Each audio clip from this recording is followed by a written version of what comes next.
Okay. Right. Good evening, everyone, and welcome to tonight's full council meeting. First of all, item one: are there any apologies for absence? Councillor Carr. Thank you, Mayor. Yes, I've got apologies from Ken Woodhard, Catherine Arlo and John McGrath. Thank you. Councillor Cooper. Councillor Helmut Pasio, work commitment, and Susan Batchel. Thank you. Councillor Brown. Yes, thank you, Mr. Mayor. I do have funny apologies from Adam Stockwell, Don Pringle and Helene McCall. The latter two were doing. Oh, yes, I know. Yeah, thank you, Councillor Brown. Yes, Thank Councillor you, Williamson. Mr. Mayor. I've got apologies from councillors Steve Carr, Barbara Carr, Donna McRae and Richard McRae. Thank you. Looking a bit lonely on your own. Yeah. Okay. Thank you very much. Okay. So item 2, declarations of interest. Are there any declarations of interest? No, none to be made. Excellent. Right. Item 3 is the minutes of the, well, 2 meetings actually.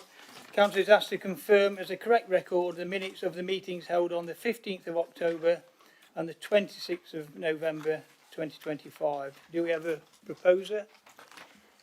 Mr. Mayor, I propose that the minutes of the council meetings held on those 2 dates are approved tonight. I formally move. And the seconder? I'll second that, please. Thank you. Can see all those in favour? Thank you. Any abstentions? 2 abstentions. Yeah, it's been carried. Yeah, and no, any against? No, carried anyway. Fine. So, these announcements. So, welcome everyone to the final council meeting of the year, and as you can believe, it's only a week away to Christmas. Hopefully you've all managed to enjoy some seasonal hospitality ahead of tonight's meeting with the buffet out there. There's been a slideshow showing some of the events and activities I've been up to so far during my mayoral year, and I know you've recognised some of those. I've got a few announcements before council this evening. Firstly, I'd like to welcome our newest councillor, Sarah Camplin of the Broxton Alliance, who was declared the new councillor for Stapleford South East. Following the sad loss of Ross Buffinger a few months ago. I'm sure you'll all extend a warm welcome to her. Also, as you are aware, Councillor Ken Woodhead is in hospital following his recent heart surgery. He's recovering slowly and is expected to remain in hospital for a while yet. There is a get well card that's going around somewhere, so if anybody wants to sign that, I will take that to him at the weekend.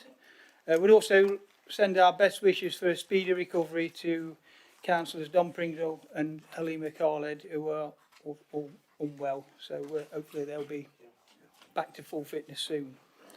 I know some of you will have attended your local Remembrance Sunday ceremonies, and I had the privilege of speaking at the Beeston event. I think it was at the highest public attendance to date, so it's good to see that there's a multi-generation audience turning out to pay their respects at that event. That was excellent. And it's amazing to think that I'm now well over halfway through my term as mayor, and the last few weeks, as you can imagine, I've been very busy with various civic engagements. First of all, it was a great privilege to unveil the street name at Brailsford Close, along with Susan Brailsford, the mother of Sergeant Craig Brailsford from Chilwell, who was killed in action in 2007 in Afghanistan while trying to rescue an injured colleague. If you read the tributes that were made by his commanding officers and fellow soldiers, it was an extremely brave person. So that was a privilege to do that. The 4 Christmas light switch on events were very well attended this year, despite the weather trying to ruin them, but there was a very good turnout by members of the public. Other recent events I've attended include a school pantomime, civic carol services, visits to the staff, here at the Kimberley Depot, crematorium and the leisure centres. Yesterday I had Christmas lunch at Eastwood Age Concern, and I've got the Helpful Bureau tomorrow, another Christmas lunch. I need some bigger trousers at this rate, yeah. And then next year, looking ahead, our first event of 2026 will be the Holocaust Memorial Day on the 27th of January at Bramcote Hills Park, and I hope to see some of you there supporting that event. The day after this, during council, we have our next honorary Freeman making ceremony, and then in March there's the Broxtowe Voluntary Awards, so another busy start to the year, and again I hope to see many of you at those events. And lastly, before we proceed with business, I'd like to wish you all a very happy Christmas and peaceful New Year. Thank you. Right, so we'll move on to item 5, the leader's report, and the leader will take questions at the end. Councillor Radulovic. Mr Mayor, fellow councillors, ladies and gentlemen, it gives me great pleasure to present to you tonight my report looking back on another year delivering the council's ambitious programme. I'm very much looking forward to a promising 2026. I want to offer my sincerest thanks and gratitude to all the staff, to residents and businesses who supported our borough during 2025, especially in these challenging economic times. As always, we have seen the best in Broxtowe. We have also to offer our gratitude to the public sector colleagues, particularly those in the National Health Service, the police, fire and ambulance services.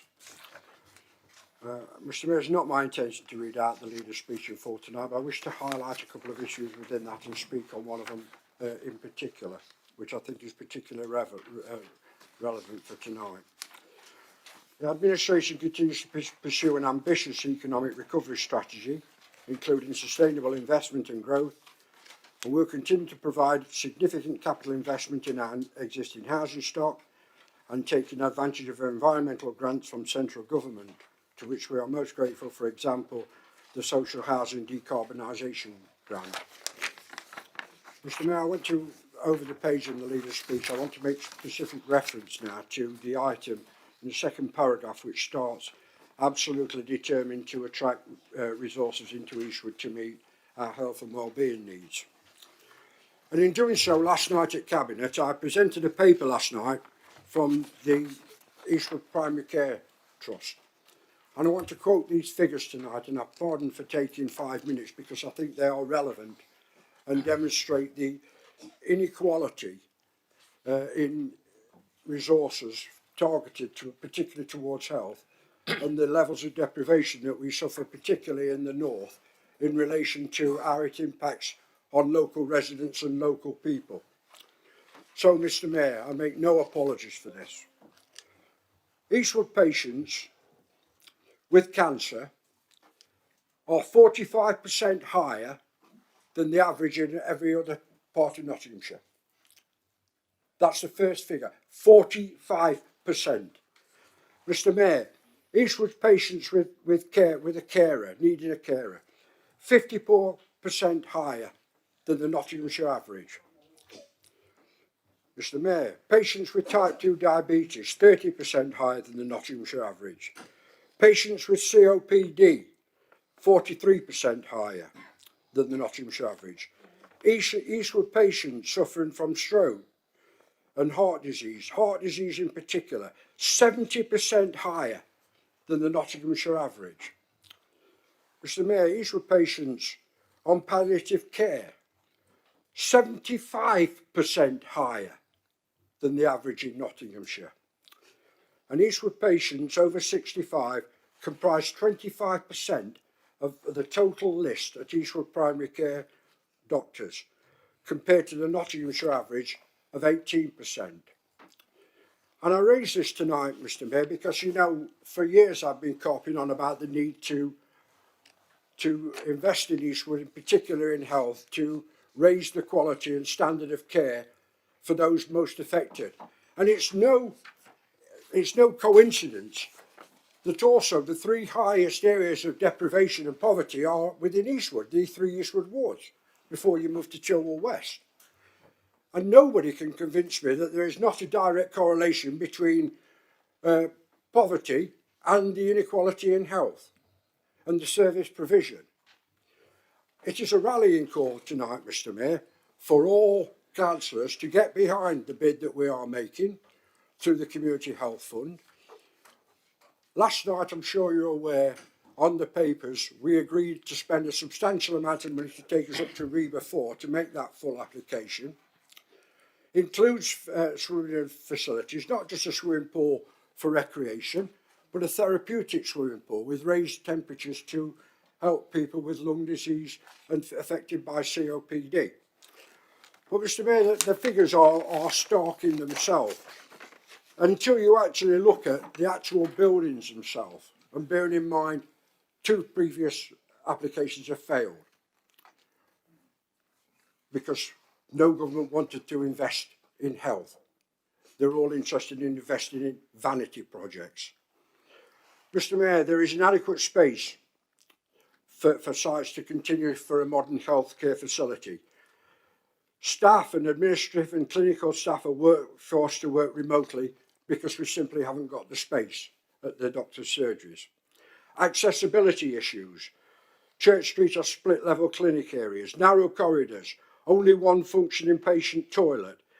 Access is extremely difficult for people with wheelchair users and those with limited mobility. The Church Street site is inaccessible only via a steep hill and ramp, no adjacent parking, further disadvantaged patients with mobility issues. Mr. Mayor, the facilities are antiquated, not my words, they are the words of the report. Antiquated facilities, plumbing is outdated with only 1 fully functional staff toilet being used approximately by 40 staff members. And I took the opportunity, Mr. Mayor, to raise this issue under leader's speech tonight, especially at this time of the year, to demonstrate quite clearly the inextricable link between our most deprived areas and the complete lack of services in response to community health care. It is a rallying call, as I said earlier, for all members tonight to get behind this bid, to vocalise your support and actually convince the government of the quality of our bid and the need to raise the profile of the area most affected by health inequality in the borough of Broxtowe. Mr. Mayor, I intend to pause there. I will take questions, as you know, on any subject contained within the leader's report tonight, but I specifically want to refer and people to refer to the needs-based assessment and get behind the bid that we are making on behalf of the much-needed people of Eastwood. Thank you very much. Thank you, Councillor Radulovic. Any questions? Anybody? Councillor Bales. Thank you, Mr. Mayor.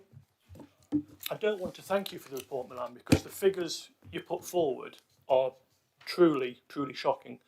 The healthcare provision nationwide is poor, but those that you've said for the north there are, well, it beggars belief that people are having to put up with that sort of level of service in this day and age. So you have our support for doing this. Obviously, I would have liked to have seen that facility in Watnall or Nutter West. There's a lovely site at the DVSA that was available.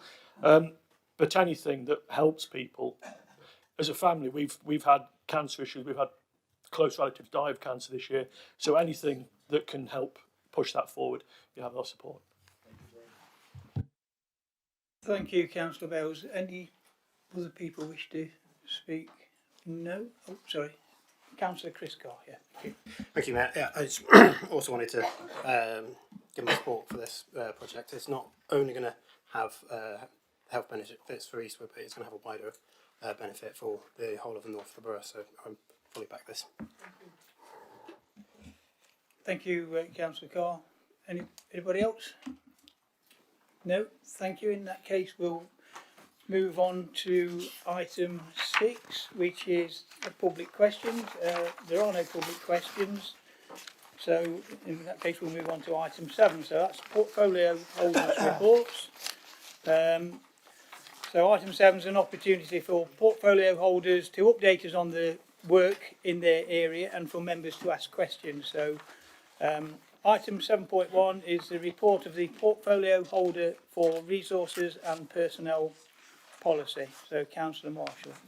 Yeah, thank you, Mr. Mayor. The report is set out on pages 27 to 32, and I will take questions at the end, of course. But I just wanted to draw out a few items of importance. I guess the first page, page 27, is kind of all linked together in terms of the audit of the accounts has been achieved. That is, I mean, it's a relatively small paragraph, but no mean feat.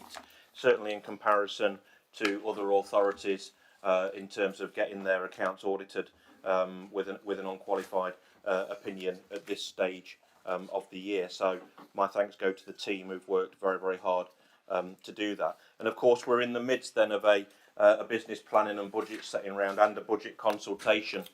Of course there has been some information circulating around the settlement. We haven't seen that yet, and I'll be talking first thing in the morning with officers about what does the settlement mean for Broxtowe in that sense. So hopefully it will relieve some of those cost pressures that you can see identified on that first page. In terms of the rest of the report, I often speak about revenues and business rates, but particularly on benefits, the performance remains excellent and certainly one of the best in the very in the country, with a very low average in terms of processing new claims and indeed changing circumstances as well. And that performance isn't just good for us and how it reflects on us as a borough, but is of course incredibly important for the claimants who need very quick turnarounds for applications and can often mean significant change in circumstances. Customer services continues to perform well in terms of the contact centre, beating its abandonment target. And I think, you know, we're on the cusp there, but there are some reasons around that, and that's just some resourcing issues at the minute. There's a couple of vacancies, and I know that Mr Sudlow is onto the recruitment there, which will obviously help drive that figure down even further. I think in terms of the kind of like comms and engagement team, they've been doing some truly brilliant work actually.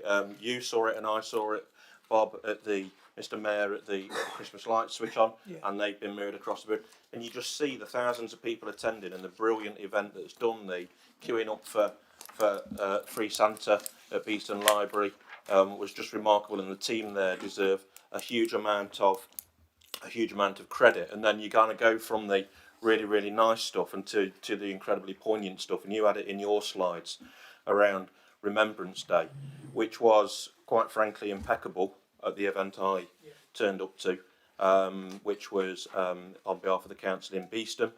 And the testament is, of course, is when the servicemen and women pay tribute, as do the public paying tribute and the veterans paying tribute to that day. And it's just a brilliantly organised event. I have to say, the best bit I thought of that day was the brilliant speech from our youth mayor, who'll be talking tonight. But out of all the speech, it was from someone, in my view, who it was almost as if he was well beyond his years, and it was an incredibly brilliant speech, and he should be commended for that. The final thing is of course a nice thing around that as well, and obviously in January we'll be doing the Freeman and Alderman ceremony as well, and we'll be recognising people, both ex-councillors and indeed people who've given a huge amount of service to the borough of Broxtowe. I look forward to that event as well, Mr Mayor, but I'm happy to take any questions. Thank you.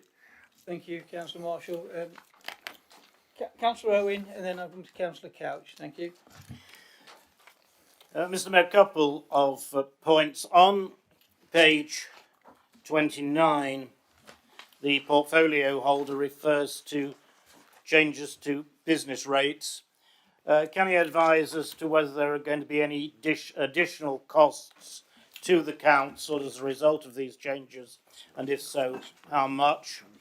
And on page 30, and it's been mentioned several times, the Remembrance Service in Beeston, I would point out, Mr. Mayor, that Beeston is not the only place in the borough that has remembrance services.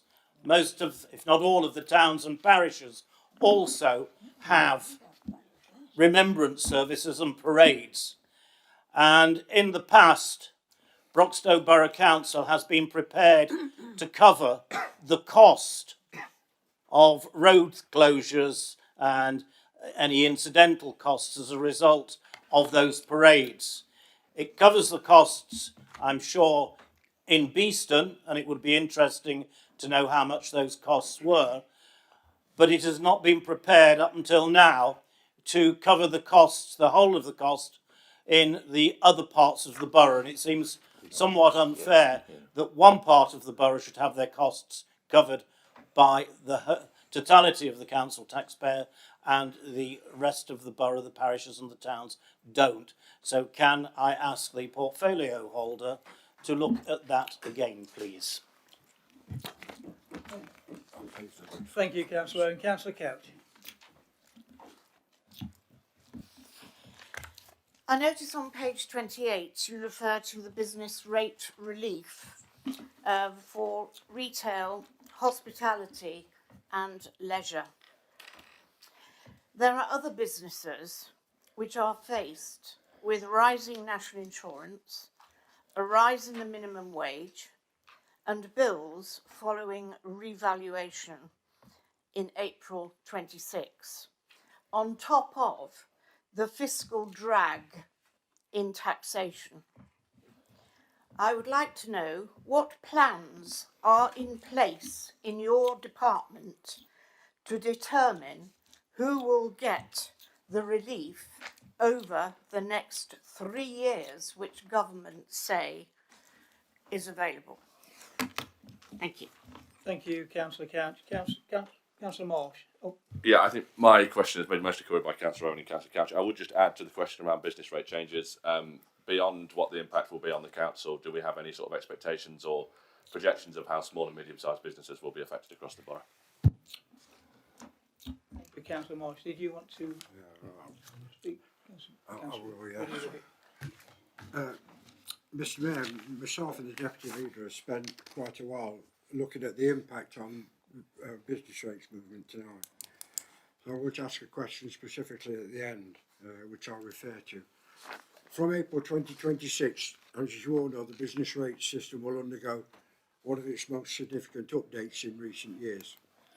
Central to the reform is the next national revaluation delivered by the Valuation Office, which will update all rateable values of non-domestic properties based on rental values. I want to bring some stark figures into reality. Broxtowe businesses will see an increase in the rateable value of around £11 million, rising from £75 million to £86 million. And as with all revaluations, there are always winners and losers. However, the potential increases seen on this revaluation are much more significant than previous years. There are 227 businesses in Broxtowe who will see their rateable values increase by more than 50%. 5 units see an over a 200% increase. And as part of the revaluation, aspects of transitional arrangement of protection and supporting small businesses. This will limit the immediate impact of the charges imposed on businesses, but the process of a revaluation is not to increase the overall amount of tax collected nationally and is meant to redistribute the liability to reflect the property values. Mr. Mayor, I know that the portfolio holder now will respond on it, but the question specifically is, we now consider this to be such importance, we need to refer this to an appropriate body, and I would suggest that scrutiny be the appropriate body to undergo a full scrutiny report and produce an impact statement and assessment on the effect of business rates on small businesses, in particular those town centres affected, and what the impact of that would be. Thank you for that explanation, Councillor Dubrovic. Councillor Tideswell, you've got your hand up, I believe. Councillor Tideswell, did you want to speak? Have a question? No, sorry, I got that wrong. In that case, Councillor Bales. Thank you, Mr. Mayor. You touched on briefly, Greg, the vacancy rates in one department. Could you advise what they are across the council? We often get casework about not being able to get to on phones, housing repairs. It mentions planning officers later on, and other senior roles. So could you advise on that, please? Thank you, Councillor Bales. Councillor Brown?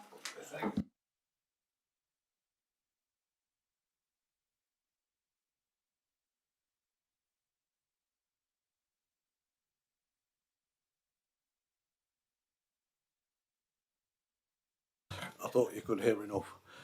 Is that clearer? Yeah. Thank you. Yes, what I wanted to ask is, it's pretty much of a perennial problem. I want to ask the portfolio holder, when he refers to call abandonment, there's been nearly 1 in 10 calls abandoned, 10%. 10%, that's a lot. Could you please advise on the figure for the previous reporting period when he considered 1 in 10 to be acceptable? And this is right throughout the borough. Members do get problems, and the public, of course, get so frustrated. So it would be better if we could make better contact with everybody who's required. Thank you, Mr. Mayor. Thank you, Councillor Brown. Any further questions? No? In that case, Councillor Marshall, would you like to sum up, please? Yeah, thank you, Mr. Mayor. Councillor Radulovic, of course, couldn't resist the opportunity to ask to squeeze in a scrutiny review around business rates, and has taken that opportunity. And I fully support that measure, actually, because the point that Councillor Cash and Councillor Owen referred to is an important one, and it comes at a time, of course, of multiple changes. Not only the shift away from applied relief to a reduced gross amount, but also, of course, the revaluation that we're talking about as well. So, in that sense, it is important that we assess and understand the full implication. There are, of course, as we said, outside of retail and leisure and hospitality, a significant number of businesses that drive relief under the current situation, and we need to understand what that will mean going forward from that.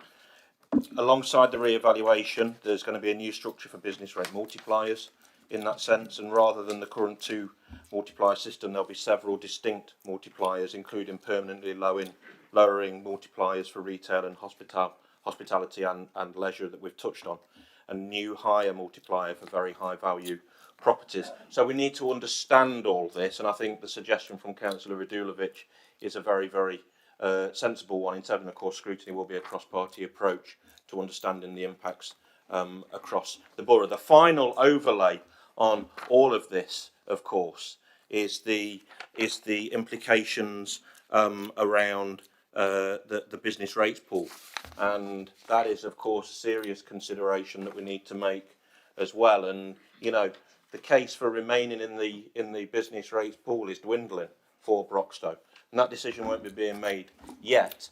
But of course, that will be a final overlay when we meld it into all of these discussions in understanding what the impacts are as well. And of course, we'll discuss the implications of that fully at Cabinet and at full council.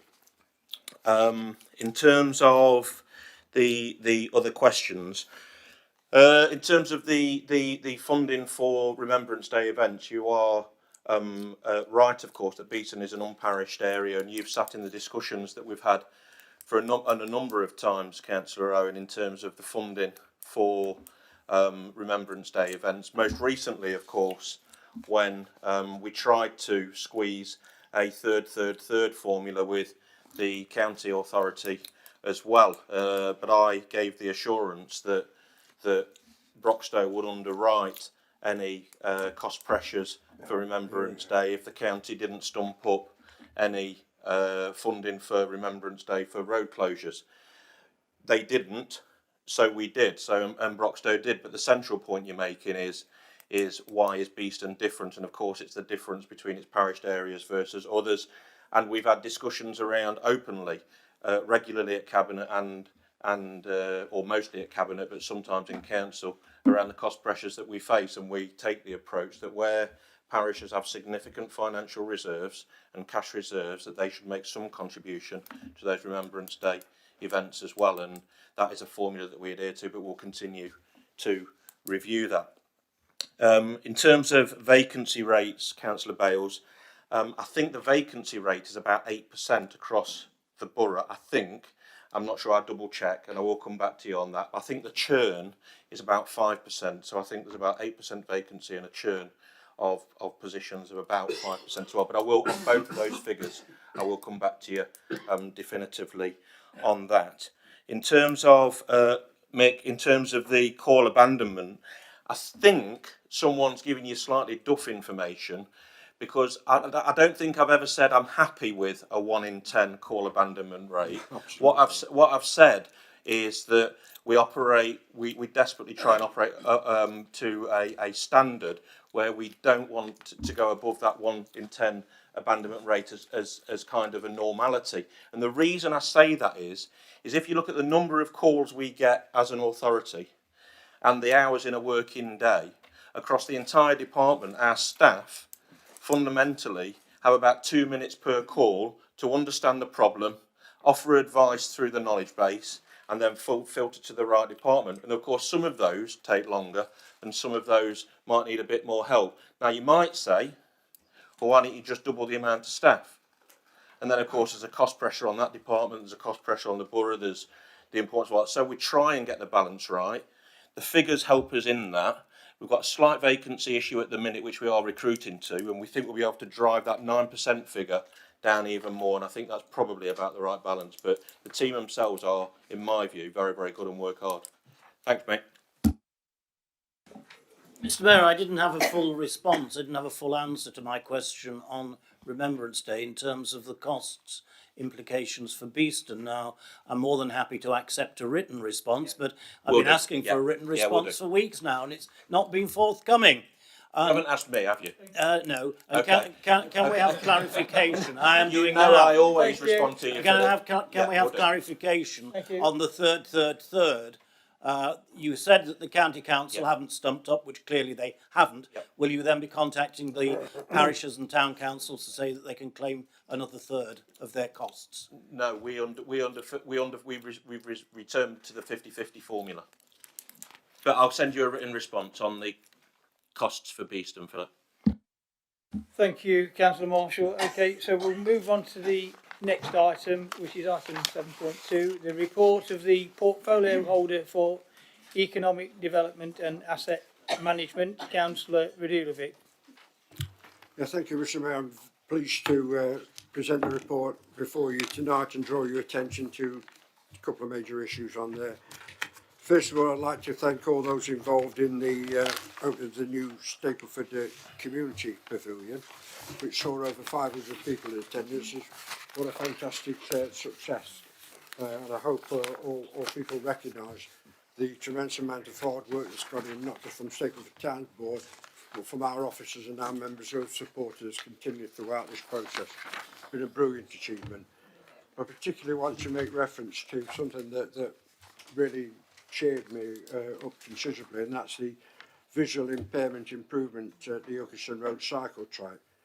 The works are now complete. I don't know if you saw the article that appeared on East Midlands Today, but it's something that I think this council is leading the way on, particularly for people with disabilities. Visual impairment is a particular issue that I think we're all, with especially young people and children, and now say that's now being completed. I'd like to pass on my thanks to all the team for the great job that they've done. And the other thing I just want to draw your attention to, Mr. Mayor, is on page 34 under Kimberley Means Business. You'll see that at last now it appears that the remedial work to the eastern ramp of the Benley Bridge now is complete, and we're anticipating the opening ramp will be available for Christmas. And just at this, Mr. Mayor, I'd like to, hopefully, if it is open for Christmas, which I'm sure it will be, all you post-Christmas walkers on Boxing Day will take the opportunity to go down to Benley and walk the viaduct. Of course, I will be cheering from my own house. I won't be participating in any exercise in particular over the Christmas holidays, because I like to keep the same at Christmas as I do all the year round, doing as little as possible. So, Mr Mayor, I hope that people will take that offer up and go across Bedley Bridge. It's been a long time coming. It's been fraught with innumerable problems. But you're saying an answer to a question that was raised on social media about, you know, about why you're building industrial units next to Bedley Bridge. Because if we didn't build the industrial units in the visitor centre, it wouldn't be restoration of Bedley Bridge and Bedley Viaduct to the Eastern Ramp and access. It's part of an integrated package as part of the Kimberley Means business that we've done to secure funding through the government's Levelling Up Fund bid that's provided us with industrial units to bring jobs back to the area, and Eastern Ramp access for people, particularly with disabilities, and the restoration of one of the final monuments to our area's industrial heritage and our industrial past. Long may we recognise that, Mr Mayor. And, sorry, my closing statements for you all. It's very convenient for people in this age to remember that the prosperity that we enjoy today, the freedoms and the conditions that we all live under today, were built on the backs of the working class people, particularly during the Industrial Revolution. And this is something that should never, ever be forgotten. Thank you, Councillor Radulov. Any questions, Councillor Chris Carr? Thank you, Matt. Yes, I just want to ask the portfolio holder if you could provide an update on the work that this council has done to ensure that the brewery site development in Kimberley is completed. Thank you.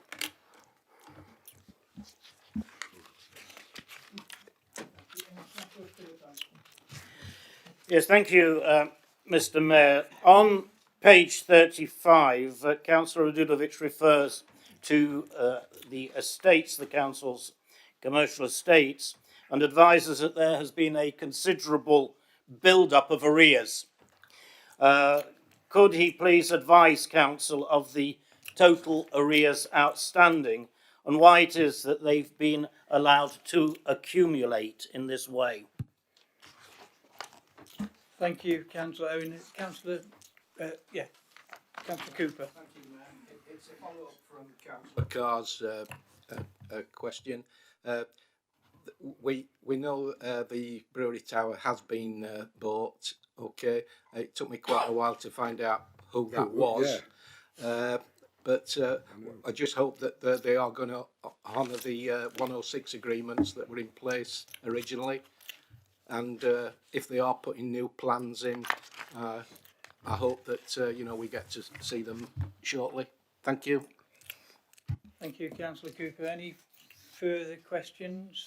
No. Oh, sorry. Councillor Ball. Thank you, Mr Mayor, fellow councillors. I just want to refer to the Kimberley business, the first paragraph. I would like members to know that the Beneley Viaduct, a lot of the work and encouragement was done by the Friends of Beneley, and they worked long and tirelessly. And also in the last, when we were in power, we did, councillors agreed to give them £10,000 towards getting that viaduct going.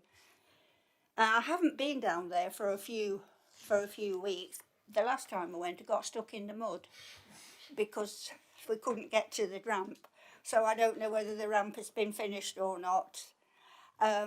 So I hope that it has. But I would also like to mention the local residents that have been down there and had a look, like me last time, Millen, were shocked to see how big those warehouses were. I think they were all expecting to be smaller units for local people to go and have a workplace, and we were shocked at the size of that one. And also, most importantly for me, and I have mentioned this before, so I hope I'm not boring you all, they did put a plan in, I think Haworth Estates, for a little road to come out at the what we call Tub Island in Orsworth. That's not going to happen, is it? I hope it's been refused. Do you know what I'm talking about? Is it going to happen? Not in the, I'll answer that one. I will come back later when I talk about the other viaduct, the other warehouses. Sorry, because there's so much going off, and local people are getting really wanting to know what's happening, and getting really upset, and they're asking me to help them. So there you are. I've got a lot to say. Thank you very much for listening to me. Thank you, Councillor Wall. Is there any further questions? No, I can't see anybody else. So, in that case, Councillor Adulovic, would you like to sum up, please?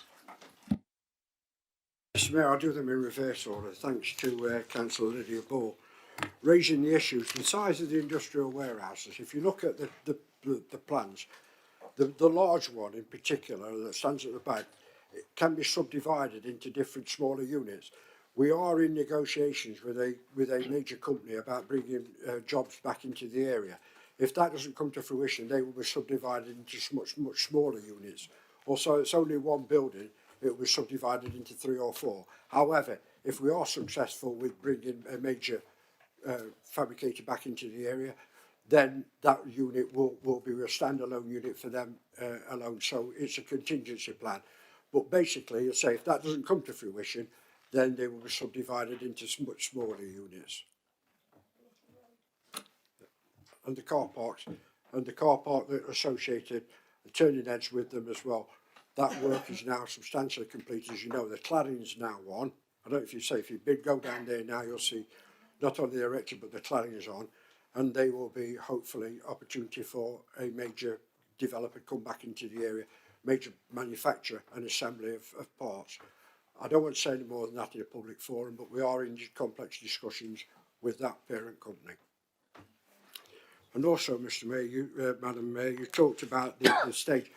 You actually need to go and look at the ramp yourself, because the ramp is now completed.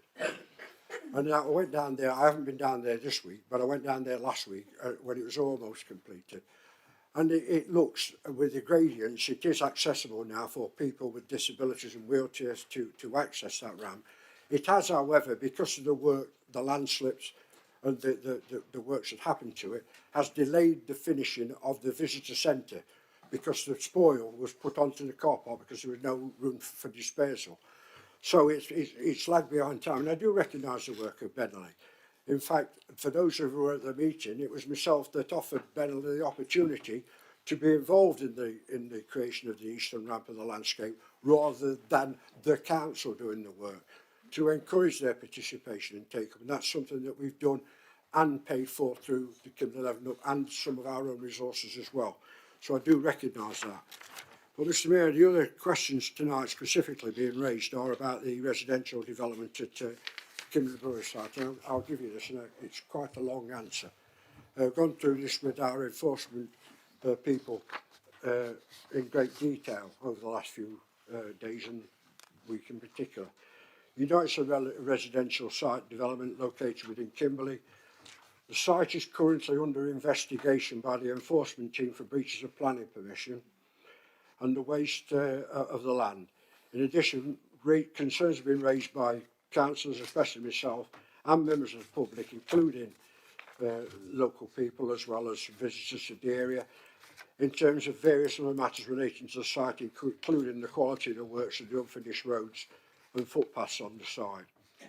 So what I want to do, Mr Mayor, is just to, first of all, I want to correct something that a member of this council put on Facebook. It has not been subject to court orders. And one of the councillors wrote on there that it was now subject to legal action. It isn't. Get your facts right. And if you want to know any more, please contact either myself or Planning and Enforcement before you write on Facebook. It's extremely serious, the allegations that you made that were incorrect. Mr Mayor, I want to talk to you about tonight, I want to raise the issues about the planning matters that are outstanding and tell you where we are on that. So on the Section 106 agreement, the payment of affordable housing contribution has now been paid. I want to make that clear. Since we've had our meetings with the company, a frank exchange of views between myself and the owner of the company, I think is fair to say. We seem to have reached a good working relationship and position.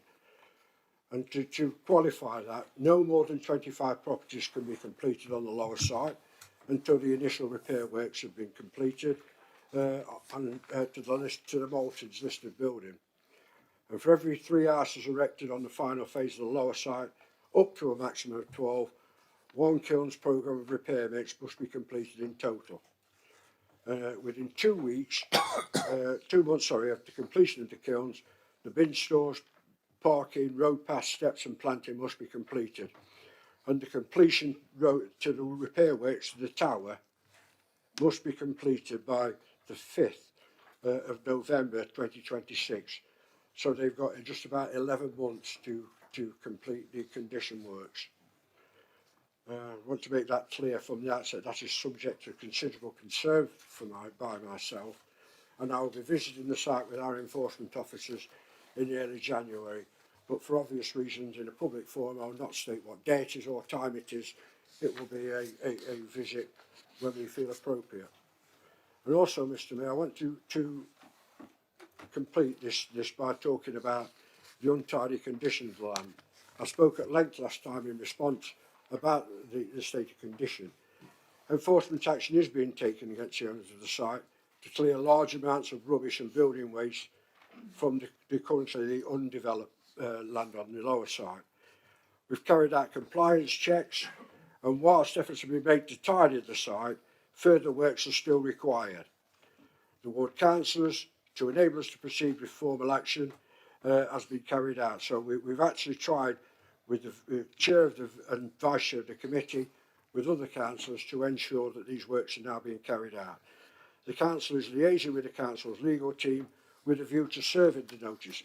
We have not yet served the notice. Please correct your Facebook page. An update will be provided at committee as to whether this has been served. So the next planning committee in January will hear whether enforcement action has actually been served, but we are currently trying to resolve this by planning conditions and in a fair and proper way to enable the building works to continue to the satisfaction of residents and local people. But Mr. Mayor, and I realise it's a long answer, but I think it's worth listening to for everybody. Landscape and parking on the lower side. The parking layout varies from the approved scheme, and the council are working with those developers to ensure that a retrospective planning condition and application is submitted to the council. That will be one for planning committee. But on the non-planning matters, Mr. Mayor, one of our real concerns is the building tower and the brewery tower. The tower was sold prior to auction, I'm sure you're aware, on the 24th of September. Our officers and our staff are now in contact with proposed owners to discuss their plans for the tower and discuss their obligations to the 106 agreements. Building controller continue to monitor the tower and are also in permanent contact with the new owners. So, Mr. Mayor, I want to give our assurance tonight. This is a matter of extreme, top priority to ensure that the buildings comply, the site complies, and the tower is safe. And Mr. Mayor, I thank Councillor Chris Carr and Andy Cooper in particular for raising this issue tonight, giving me the chance to explain where we are. But we will continue to provide an update every other committee, so every 2 committees, Stephen, to your committee every 2 months. Due to the limited development of the site, unless there is an important update, then obviously that will be provided at every opportunity. And Mr. Mayor, it is a development, it is a quality development, it's a decent development, a lot of people live there. And I think sometimes people write issues that aren't quite correct in the heat of the moment. However, I hope tonight I've set out the legal position clearly, the position regarding the tower and responsibility, and the fact that myself and our enforcement staff continue to meet regularly on site to carry out site inspections to ensure that they are completing to the satisfaction of our planning department. And I'd also like to thank our planning enforcement officers. Just for the record, we have something like 130 at the moment enforcement cases on, most of them because of the idiotic proposals that were made by a previous Secretary of State towards changes to the planning, Michael Gove I'm referring to. So we have an extreme workload, but Mr. Mayor, this sits right at the top of our priorities because of the concerns we have for the continuing deterioration of that important historic building. Thank you, Councillor Radulovic. We'll move now on to item 7.3, which is the report of the portfolio holder for housing. Councillor Vanessa Smith. Thank you, Mr. Mayor. The report's laid out on pages 37 to 39. It's been another busy period for those members of staff that work in housing. We've had a lot going on over the last few months. You will remember when we met as a council last, we were in the middle of a visit from the Regulator for Social Housing. That's now all been completed, and we're awaiting publication of their judgment in the new year, and I'll be presenting a report to Cabinet about that in the new year as well. There's been a lot of good work going on. So our WEBS laws come into force, and we're making good on that, on those timeframes. We've got dedicated staff working on that and making sure that we hit those targets. So that's been going well. Something we've introduced fairly recently is our digital drop-ins, and I would recommend to any members here, any members of the public who are interested in finding out a bit more about what we do in housing, to log on and have a watch of those, because they're really informative, particularly at this time of year. I would recommend looking at the session on damp and mould and how residents can get support with that, and measures that we can take to reduce that within our homes as well. The housing team has also been present at our new Cedars facility in Eastwood, talking to residents. Every Tuesday they're there, and that's been really successful, giving people an opportunity to get advice face to face and talk to people about various housing issues. Looking forward to the next year, we're looking at now the asset management team, the housing development team are looking at the pipeline and looking at how we can develop, produce more houses, add into our housing stock. And that team has been doing amazing work. They were nominated for a second time for an award just recently, the Inside Housing Awards development team for rural/suburban area. We didn't win, but we've been nominated. That team has been nominated twice now for national awards, which just goes to show how much good work they're doing, and we're all really proud of the work that they do. We are also moving towards getting DHAA accreditation, so Domestic Abuse Housing Alliance accreditation, which is something that I know is really important to a lot of us, to make sure that we are supporting victims of domestic abuse within our housing system.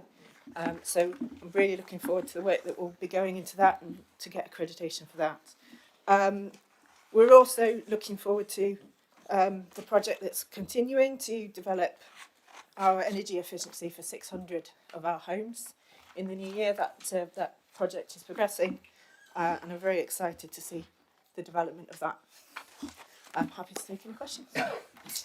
Thank you, Councillor Smith. Do we have any questions? Well, Councillor Mee first, and then I'll come to Councillor Thank you, Mr. Mayor. Thanks, Vanessa, for the report. As you said, our OBS laws come into place in October, so it's been in place for a little bit of time now. Would you be able to advise in these first months what sort of figures you've been dealing with in terms of numbers for dealing with these damp issues, as I've had a lot of issues over a long period of time. Thank you very much. Thank you, Councillor Mee. Councillor Watts. Thank you, Mr. Mayor.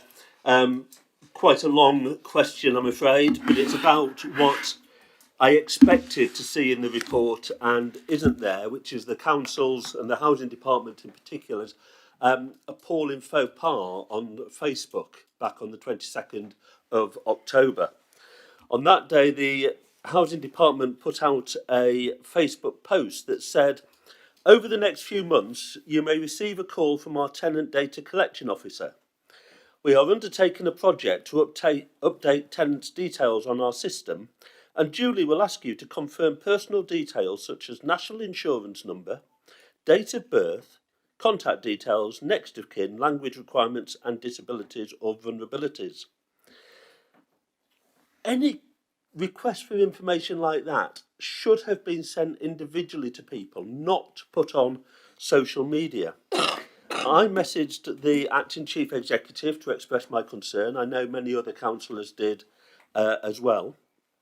And the next day, the Housing Department circulated a second version of the message that they intended to put out, which simply repeated and in fact compounded their error. I counselled against it, as did Councillor Richard McRae, as did Councillor Don Pringle. That's 3 experienced councillors from 3 different political parties, all sounding the same warning. We were ignored, and that message was put on social media. Subsequently, the council had to put out a message on Facebook apologising for its poor standards of communication. So a number of matters arise. Firstly, why are the Housing Department seeking those items of personal data? In particular, why do we need tenants' national insurance numbers and dates of birth? Second, do the council recognise that if they ask for this data, then it should be done by individual contacts? After all, we know who rents from us, we know which properties we need to contact, and not on a social media post. Do the council recognise what the problem was with those messages, and not only how they conflict with the council's duties under GDPR, but also how much of an invitation they are to scammers? And scamming is a very real problem. And I got a text message today telling me that the Department for Work and Pensions were progressing my application for personal independence payment, but they needed some more queries. I've never submitted any such application, complete scam, but it's how people get taken in. So what training on GDPR do the Housing Department have? How do we ensure that that training has been understood and applied? Given that training, how was the first message allowed to happen? Why were the warnings about the second message ignored? What steps have been taken to ensure that this never happens again? And finally, where does the book stop? Thank you very much. Thank you, Councillor Watts. Councillor Cooper. Thank you, Mr. Mayor. The majority of my casework recently has been taken up with housing issues, and there's one that I'm particularly concerned about.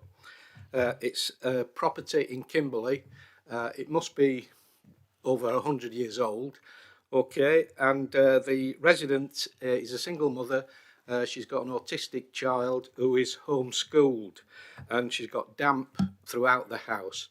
Okay, and the property is cladded, and I just want to know if we know any more issues with cladding, because I had a word with the repairs manager, and she said that there are problems with cladding on other properties. Could you tell me how many properties are affected and what steps the council is taking to mitigate this? And has the problem been resolved on new cladding on properties in Eastwood? Thank you. Thank you, Councillor Cooper. Have we got any more questions? No? In that case, Councillor Smith, would you like to sum up, please? Yeah, thank you very much. I'll just address Councillor Mee and Councillor Cooper's questions together, if I may, about damp and mould. So, first of all, about figures. Since AWEB's law came into effect, I don't have those figures to hand, but I will happily follow up with you and share those afterwards. We actually have a meeting of the Housing Improvement Board tomorrow, so I should have fairly up-to-date figures to be able to send you very soon. In terms of how that relates to cladding issues, I'm very happy to discuss individual cases outside of the meeting, Councillor Cooper, so I'm happy to pick that up with you later. And in the same vein, if there are any issues relating to cladding, I'm not aware of any numbers of properties, but again, I can certainly discuss that with you after the meeting. In relation to the Facebook post, Councillor Watts, I am aware of that issue, and I was disappointed by how that came about. The intention behind that post was to alert people to the fact that we would be contacting them individually to ask for this data. But I acknowledge that the way in which we announced it wasn't appropriate. And we have taken steps to work with Councillor Marshall and the comms team to make sure that we don't do that again. In terms of training around GDPR, I think I would have to refer that to resources and personnel. But I can assure you that people are fully aware of the issues around what happened there, and we will make sure that that sort of thing doesn't happen again. The reason why we are collecting this data is because we want to understand our tenants better, right? So we want to know more about our tenants in terms of things like protected characteristics, because that helps us to deliver a better service. We have a person-centred policy that we recently introduced, which makes sure that we deal with people on a one-to-one basis, meeting the needs that they have. But gathering some more data about our tenants will help us to do that better, rather than relying on people declaring things to us every time we interact with them. So it's an important piece of work, and it is something that it's data that we are required to have by the housing regulator as well. So it is an important piece that we do, but I accept that the way in which that was communicated publicly could have been better. Thank you. Thank you, Councillor Smith. We'll move on to item 7.4, which is the report of the portfolio holder for leisure and health, Councillor Teresa Cullen. Mr. Mayor, fellow councillors, lovely members of the public over there. My report is always a lovely report about nice things, isn't it? So you'll see that we had some good Christmas light switch on events, and I think a lot of people, they went to a lot of them. And you'll see also that we've introduced a new, it's not a new events programme, it's a revamped events programme. We've expanded it, we're moving it across the year into different parts of the borough, so that's really exciting as well. We've thought about that really carefully. The really exciting news, and I'm sure, I mean, we were on bargain hunt, but come on. We have acquired a pair of umbilical cord scissors that cut the umbilical cord of D.H. Lawrence himself. And I tell you something, if you're from Eastwood, very likely your great-grandparents' umbilical cords as well. But if you were, how cool is that? And there's no doubt about it. I don't want any of you standing up and saying, how do you know? We know. Okay, they are the ones. We know. Pop-up museum. I had a lovely day. I spent the whole day with Carolyn from D.H. Lawrence Museum on the Kimberley Christmas Market with a stall, selling things from the gift shop of D.H. Lawrence Museum and meeting members of the public. And it was really lovely. I mean, it was a very wet and rainy day. So therefore, we were inside the tent on a wonky cricket club car park. But because it was raining, lots of people came in our tent. So it was a really lovely day of talking to people about the last time they went to the museum. For most quite old people like me, they went when they were at school and thinking about going again and how important that museum is for us. And we sold some things and made some money. So I really enjoyed that, and I think the pop-up museum's amazing. Obviously, we're doing lots of other things. The Sea City project, that the conference, it's our turn to host the conference, and in June we will be having people from all the other Sea Cities to come here to Broxtowe, and we'll show it off to the best of our ability. And you can see there a list of the places we're going to take them, but obviously there'll be a lot of hard work involved in that as well. But there will be events where you'll all be invited. You can come along and meet people. And we're doing some really good stuff around dementia and mental health and carers. So, as usual, it's all good stuff. And obviously you can ask me questions. Thank you. Thank you, Councillor Cullen. Do we have any questions? Councillor Jill Owen, please. Thank you, Mr. Mayor. On page 44, the portfolio holder refers to smoking in pregnancy. Since this project has been running for approximately 6 months, can we please be updated as to the effectiveness of these interventions? Have the success criteria been met, and what new techniques have been employed to combat this problem? Thank you. Thank you, Councillor Owen. Councillor Bales. Thank you for the report, Councillor Cullen. I'm surprised there's no mention of Bramcote in there. I know you gave a I don't know if there was a cast iron guarantee on that one, but I know you do like cast iron guarantees, about it coming to planning in December, and it hasn't done. So can you give us an update, please, on that? Thank you, Councillor Bowles. Any more questions? Oh. Councillor Patterson. Yeah, the Sea City's great, lovely, taking visitors all over. Could we have a visit in Stapleford? We've got a new pavilion, sports pavilion there. We have got some history there as well, so it'd be nice to include Stapleford a little bit. Thank you, Councillor Patterson. Any more questions? No? In that case, Councillor Cullen, would you like to sum up, please? I would indeed. Councillor Owen, very good question. I didn't get all those statistics in anticipation of that question at this meeting, but we do have them, and I'm happy to send them to you. Is that okay? Yeah. Councillor Bales. So it was due to go to planning in December. We are awaiting some information from an outside body, which meant that we had to pull it from December, and it will go in January. So it's only slightly off track. It's on track, but slightly off. It's a whole different year. But it's not our fault, 'cause it's an outside body, and they need to get their act together and send us the information. Highways. It's highways. It's highways. I was trying to be diplomatic. I don't want Ethan Radford writing again about criticising people. Will only be Councillor Mick Ball. I forgot to say hello to Ethan. Happy Christmas, Ethan. Happy Christmas. Councillor Patterson. I mean, you know, it's been a really difficult job planning this conference, because you know we want to take them to see everything, but they're only here for 3 days, and we've actually got to do some work in between the visits.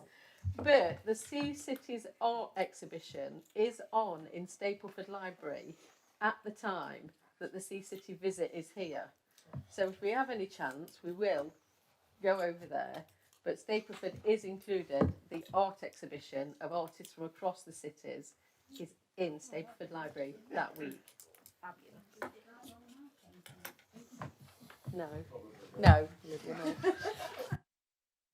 Thank you, Councillor Cullen. So we'll move on to the next item, which is 7.5, the report of the portfolio holder for environment and climate change, Councillor Helen Skinner. Thank you, Your Worship, and ladies and gentlemen.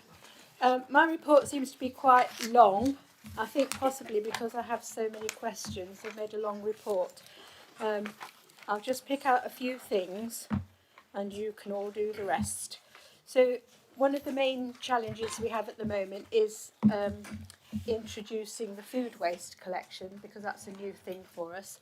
So amazingly, as I've said before, the districts have managed to work together without a local government review and come up with uniform kind of systems for bins and how they're going to do all that.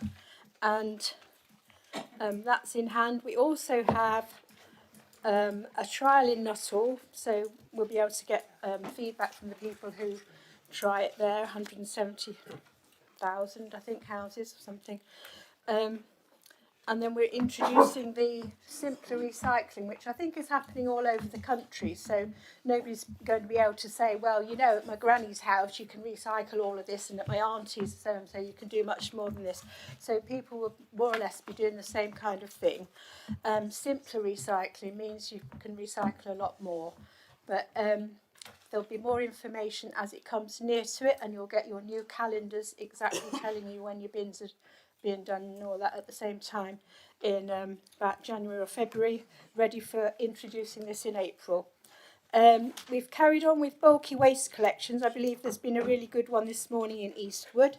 Everybody loves those, and we're trying to do more and more of them. The more funds we get, like from the wise people, the more bulky waste we can do for people freely. So if you have got a hotspot area near you that you think would benefit from a free bulky waste day, then let us know and we'll try and allocate time to that.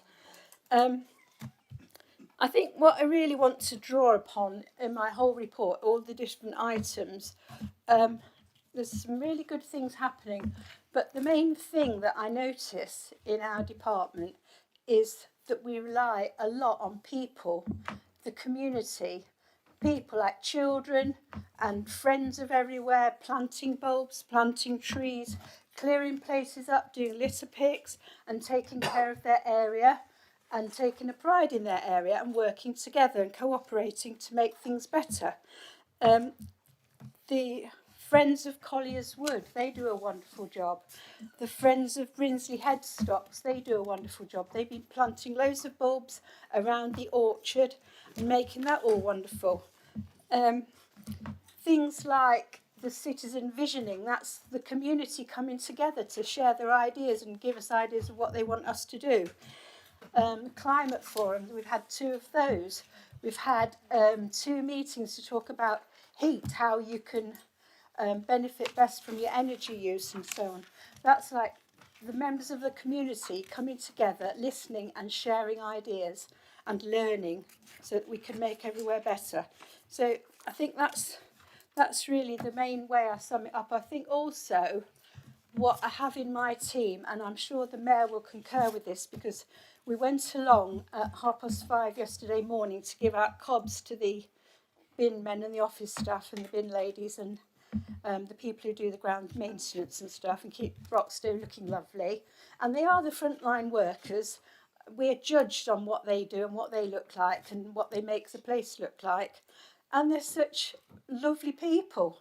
And that there's an ethos of cooperation and respect for one another and what each other do. And I think that hasn't just happened by magic. I think it's something that has been caused by the officers in charge there, because they value and they make people feel valued for the work that they do.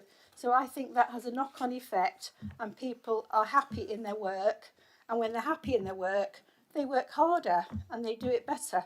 So I'm happy to answer questions now. Oh, don't forget the free trees. The free trees are going to be given out again in the spring, and it'll be in a different way. It's like it used to be happening a long, long time ago. There'll be 4 places where you can just go along, show who you are, show that you're a member of the Green Rewards team, and pick up a tree or a bush. So, happy to answer questions now.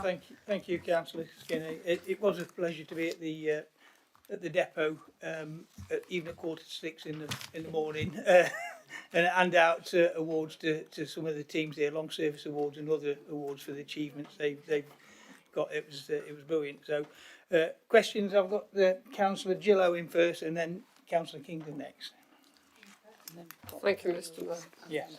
On page 45, the portfolio holder refers to food waste trial, which you just mentioned.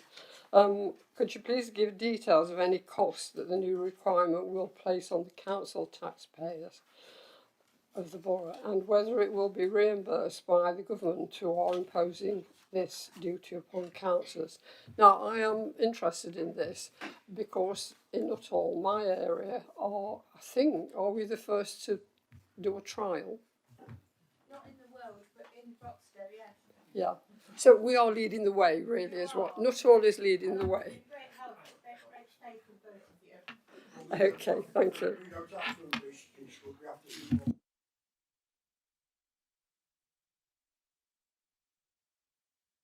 Thank you, Councillor Owen. I'm going to Councillor Kingdon next. Thank you, Mr. Mayor. Just before I raise my question, I'd just like to say thank you to the Environment team publicly for dealing with a dangerous fallen tree and removing some fly tipping very promptly. Excellent service. At the bottom of page 45, there's also in relation to food waste. It says that the final disposal site for the food waste has not been chosen yet. Have Broxtowe Council looked at whether there's any possibility of a site in our area being used for these green jobs? Thank you, Councillor Kingdon. Councillor Bales. Thank you, Mr. Mayor. Thank you for the report, Councillor Skinner. First, start off with some thanks to Emma, especially. I know it's a team effort, but she always answers emails very promptly, and that's very much appreciated. You could pass on the thanks. Also, the flower donation to Watnall Woodland as well. I know they did a public planting and some tulip bulbs were given by the council to make that look. It's a really nice nature reserve there. Interestingly, Broxtow's been in the national media twice this week, if anyone's heard it. Once we were on the Jeremy Vine show this week about Wise, but it wasn't particularly complimentary. It was somebody moaning about the Wise enforcement. And secondly, we were in the Mirror as well. Looking at the bottom of page 46, misbins are down by 12%, which sounds really impressive, but by our calculation, we're still on track for being the worst district council in Nottinghamshire for bin collection. So what else are we doing to improve that, please? Thank you, Councillor Bales. Councillor Land. Thank you, Mr. Mayor. Just a comment of appreciation. The works in Bramcote Hills Park for the sensory garden and the bulb planting. It's really pleasing to see that work going ahead. And looking further with the developments at Eastcote Avenue and Bramcote, I'm sure residents around there will welcome the refurbishment of the play area there. It's long overdue in our opinion. Thank you. Thank you, Councillor Land. Councillor Brown. Yes, thank you, Mr.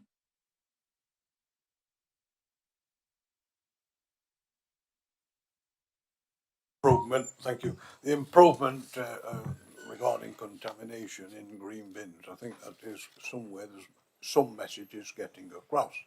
However, can she please advise as to where the worst areas are in the borough for contamination of the green bins, and what new measures she proposes to improve on the situation in these areas, and can we get more publicity out to these people to improve their business? Thank you. Thanks, Helen. Thank you, Councillor Brown. Councillor Bagshaw. Yeah, thank you, Mr. Mayor. At our last meeting, I had cause to mention about Bowvale Brook and its way that it went through Hall Park. I think it was blocked in 3 places. It's now very, very much flooded, right up to the path, in fact.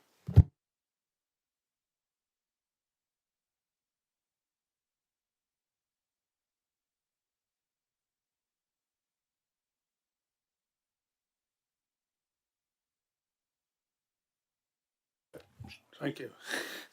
Very good. It's not only to that. Obviously, the excess water comes down from the sites adjacent to it and goes into the brook and causes more problems. There are trees that fell down in there, and I noticed that we have natural flood management. And on the last instance that we talked about it, Councillor Skinner said that she should go and have a look at it. So I'm interested to see what she did when she went to have a look at it, what was their response, and what can we do about it. Thank you. Thank you, Councillor Bagshaw. Councillor Ball. Thank you. Just very quickly, because it's Christmas next week, I would like to just say thank you to our bin men that come through our villages, because they are absolutely brilliant. They're very kind to me as well, so I do appreciate that. So I want to wish all the dustbin bin collectors a happy Christmas. Thank you, Mr. Mayor. Thank you, that's very much appreciated. Thank you, Councillor Ball. Before I ask Councillor Skinner to respond, when we was at the depot yesterday, we did speak to Emma Georgia regarding the issue that Councillor Bales has raised. Yes. Yes, but she did actually say that she will be contacting members because there is some particular information she wants to pass on to members regarding how those statistics were gathered, but that will become apparent in due course. But sorry, I'll let you sum up, Councillor Skinner. I go now. Oh, is that all? Right. So, Councillor Owen, the cost of the food waste collection, obviously the government haven't given us enough. It's going to cost us much more. I don't think you personally will have to pay anything, but we will find ways of paying for it, as everybody has to always. The implications for extra vehicles and so on are far greater than we anticipated and they allowed for. They didn't allow, I think they gave us money for a vehicle, but didn't allow for inflation from the inflated prices from when they first said it to when we're actually going to buy them. So yeah, there will be a cost. The government will let us down, but what else do you expect? Councillor Kingdon, I'm not sure exactly where the food waste is going to go to yet. It hasn't quite been decided. Is that what you asked? Yeah, so we'll let you know. I mean, if you want to follow it round, you know. Yeah, also, Councillor Bales, the bulbs and the flowers are lovely, and you know, it does make the place really nice, and it is involving lots of the community, and I'm glad that you're happy about that.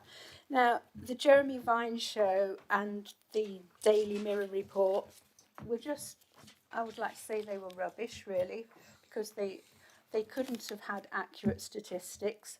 It was impossible. Did they say something like somewhere it only missed three to five bins? I mean, you couldn't have better staff than we have, and they look behind walls and everywhere for bins, and if your bin is missed, they go straight back to it. In fact, when I was giving out the breakfast the other morning, I was there at 5:30, and I beat them home, because normally my street is the first to be collected at 6:30 in the morning. But I hadn't realised that because we were giving them bacon and certificates and stuff like that, that they must have been later with their collections. And when I got home, my bin was on my drive, and I looked inside, and I was absolutely appalled to find that it hadn't been emptied. And I immediately went inside and followed the correct procedure. It was the first time it's ever happened to me. I thought, I'm going to do this right and try this system out. I reported my bin as missed. And then, about an hour later, they came round and emptied all the bins. And I thought, oh my goodness me, how do I go back on this one? So this morning, a big lorry came to my house to get the missed bin.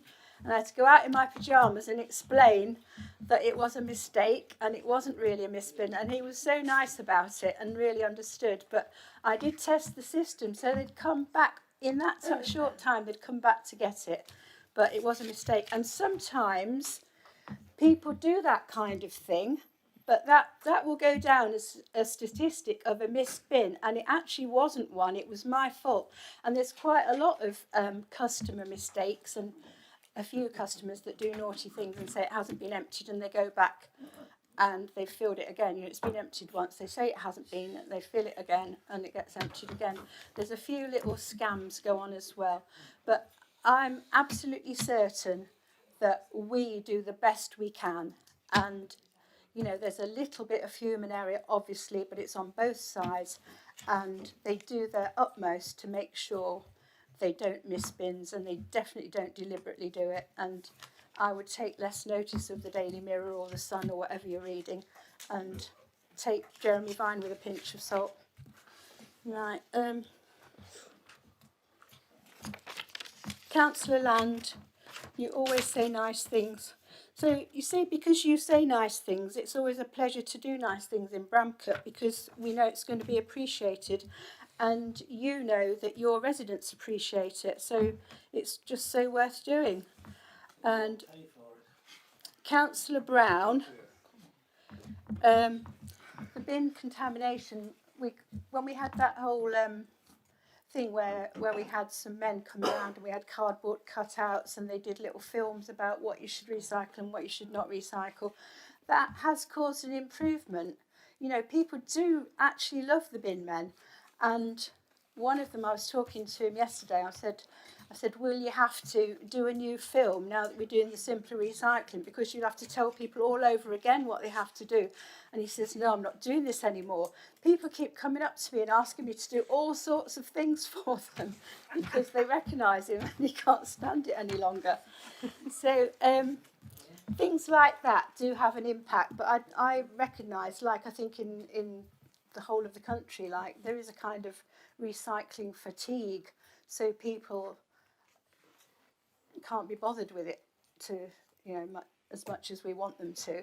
And you know, I remember a long time ago I used to think, oh, this is a nice pencil case or a nice rucksack, I'll just put that in the recycling, somebody might want it. And you don't realise that that is contaminating it, and some people have got that kind of attitude. They think something should go in when it shouldn't. And, you know, contamination sounds like it's rats or something like that, doesn't it? But contamination just means the wrong things in there. So it's just a matter of education. We did have, there was a focus on students, because students have various reasons why they don't recycle as we want them here. A lot of them it's because they live somewhere else where the laws are different. Yeah. Okay. You shouldn't ask me so many questions. So we work with the students to help them to adjust to what we want, and that's what we would continue to do, is just work with people to get to an improvement that we want. Answer the question, please. I did ask if you could give us some. What did you want the exact worst areas? Worst areas were. The worst areas. Well, Yeah, well, I did ask. I'll tell you if you want to know one near you. I'll find out which is the very worst, but they vary, don't they? Can we ask, can that be provided in a written answer, please, Councillor Skinner? I'm not sure what you're quite getting at, because I told you at one point it was the students in Beeston, but now it isn't. You know, Councillor it's not Skinner. a constant thing. Can we, Councillor Skinner? I'll give you. Emma's listening, so she'll write to you with some statistics.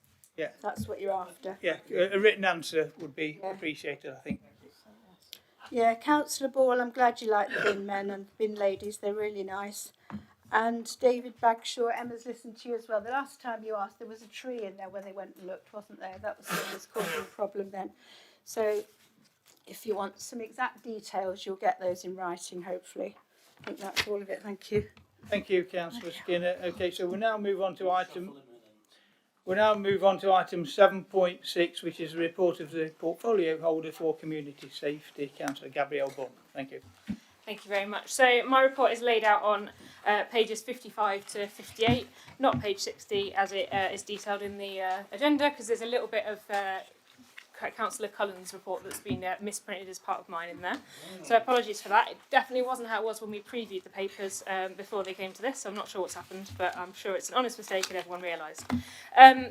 As you can see, there's lots of different actions being taken within the community safety portfolio, addressing a wide range of issues, from sort of Operation Cognition events that they've been doing around drug taking and alcohol, through to work in schools on the Darker Nights campaign, through to communities team events up in Eastwood with the Cedars project, and various other bits and pieces. A few bits that I want to draw attention to in particular are the bits on page 58, which talks about e-bikes and e-scooters, which has been an issue of particular concern, and obviously we had the motion that came through full council earlier this year.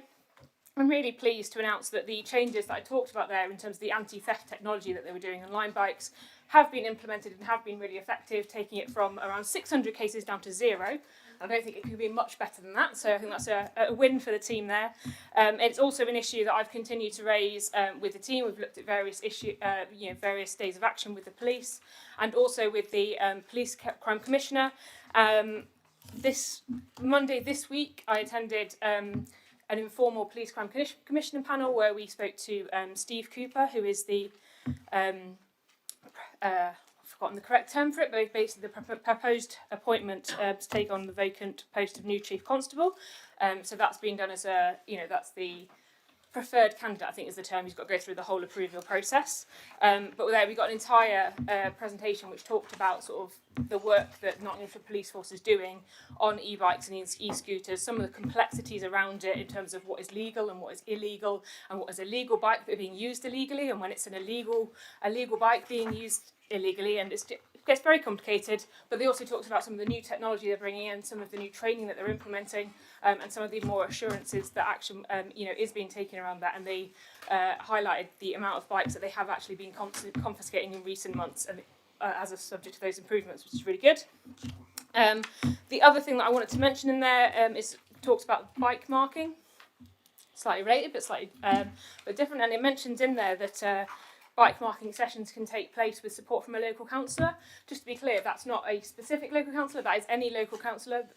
Here at Broxton Borough Council, we have a kit that councillors can come and they can borrow from us to run those sessions, and we also provide training and support to do that. I'm going to be running one in Beeston in January, which I'm looking forward to. And there will also be some information going out in the next members' matters for any other councillors who want to provide a similar session in their areas.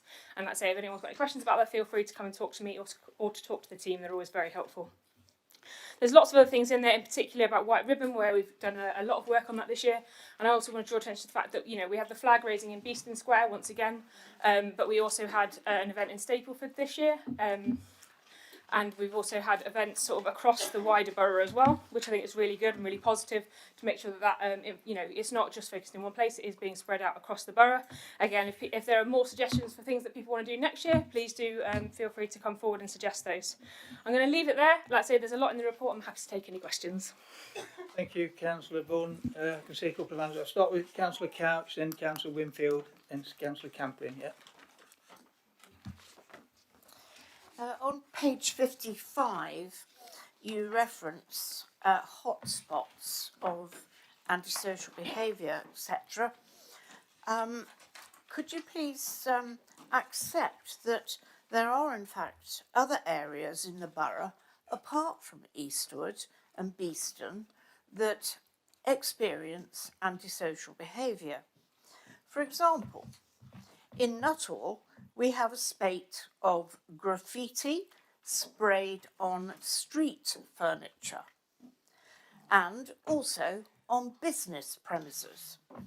When residents contact the police, they're given the standard police response: contact your local council or councillor. In which case, can you please advise us on what this local council is going to do about the problem in other areas of the borough? Thank you, Councillor Couch. Councillor Winfield. Thank you, Mr Mayor. Councillor Bunn, at recent CAP meeting for Beeston West, the issue of daytime antisocial behaviour in Beeston Town Centre was raised yet again. Can you confirm to me, given that just 15 words are dedicated to antisocial behaviour in Beeston and none to daytime antisocial behaviour, that you think the council, whether you think this council are taking the issue seriously, and can you assure the residents and businesses that are being continually affected by this, that it will be being addressed? Thank you. Thank you, Councillor Winfield. Councillor Camplin. Is that right? Oh, yeah. Thank you, Mr Mayor. It's good to see that Broxtowe Youth Homeless are going to be a supporter of White Ribbon next year, and I know that they did support it this year with the little houses that they built. There has been a rise in domestic abuse among young people of that age group, and so I hope that we will extend the opportunity to work with other organisations in the borough that work with people in that age group. Thank you. Thank you, Councillor Camplin. Councillor Jeremiah. Yeah, thank you. Just like to say how delighted I am to see that Operation Cognition has come to Beeston. Those of us who went on the training, licensing training, had a really good talk about the dangers of mixing cocaine and alcohol. And it was described as Dutch courage combined with a Colombian idiot, which I thought quite described. It does lead to an awful lot of domestic violence and violence generally. So I'd just like to say how pleased I am to see that really good initiative has come to Beeston and will come again. Thank you, Councillor Jeremiah. Councillor Philippo. Thank you, Mr Mayor. This is my fourth question tonight. The Deputy Leader only gave me half an answer. The Leader didn't give me an answer at all. So I'm travelling, hopefully, that I shall get a direct answer from you. On page 58, the portfolio holder, you make reference to the County Council's refusal to restrict the hours of access for Lime bikes to the Beeston High Road. Isn't it time they were banned altogether, as they continue to be a dangerous nuisance? Thank you, Councillor Owen. Are there any further questions? Councillor Dilovic, did you want to respond? Yes, Mr Mayor, in response on page 57 to the item it says the Cedars, I've been requested by a number of individuals in the Eastwood area to to set up a support group for people with mental health and suicidal tendencies. I'm sure most of my colleagues and councillors know I'm dealing with families, particularly of two suicidal families in Eastwood, which has caused a great deal of personal stress, not only to the families but also to myself and officers in the authority. We're therefore intending to put forward a proposal, and I'm just asking if you would support this proposal. And whilst I mention this in particular, why should we do it? It's covered by the mental health team and others. There is a great reluctance for particularly young men to speak out about their personal problems. The tragedy around one suicide case that I've been dealing with on a personal note involves the fact that his own family didn't even know that he'd got suicidal tendencies. And consequently, the manner of his suicide was absolutely horrific. So what I would like us to do, therefore, is to, tonight, if you would, and your team, work together with our asset management team and groups to try and raise the issue of men's awareness, not through the official bodies, because people will not speak to health service and public service bodies. They will only talk to people in the same situation. So we're trying to raise the profile of a self-help and support group, not just exclusively, but we recognise that young men in particular are extremely vulnerable, and we're trying to bring this service in to cut down on the sheer horrendous actions that have taken place that have had such terrible consequences for so many people. Thank you, Councillor Adulovic. I don't think there's any more questions, so would you like to sum up, please, Councillor Vaughan? Thank you. Yes, I'm going to take them out of order. If I miss any, please do let me know. I have got notes made as to how to reply to each of them. I'm going to take Councillor Radulovic's first. I'd be very happy to support with that.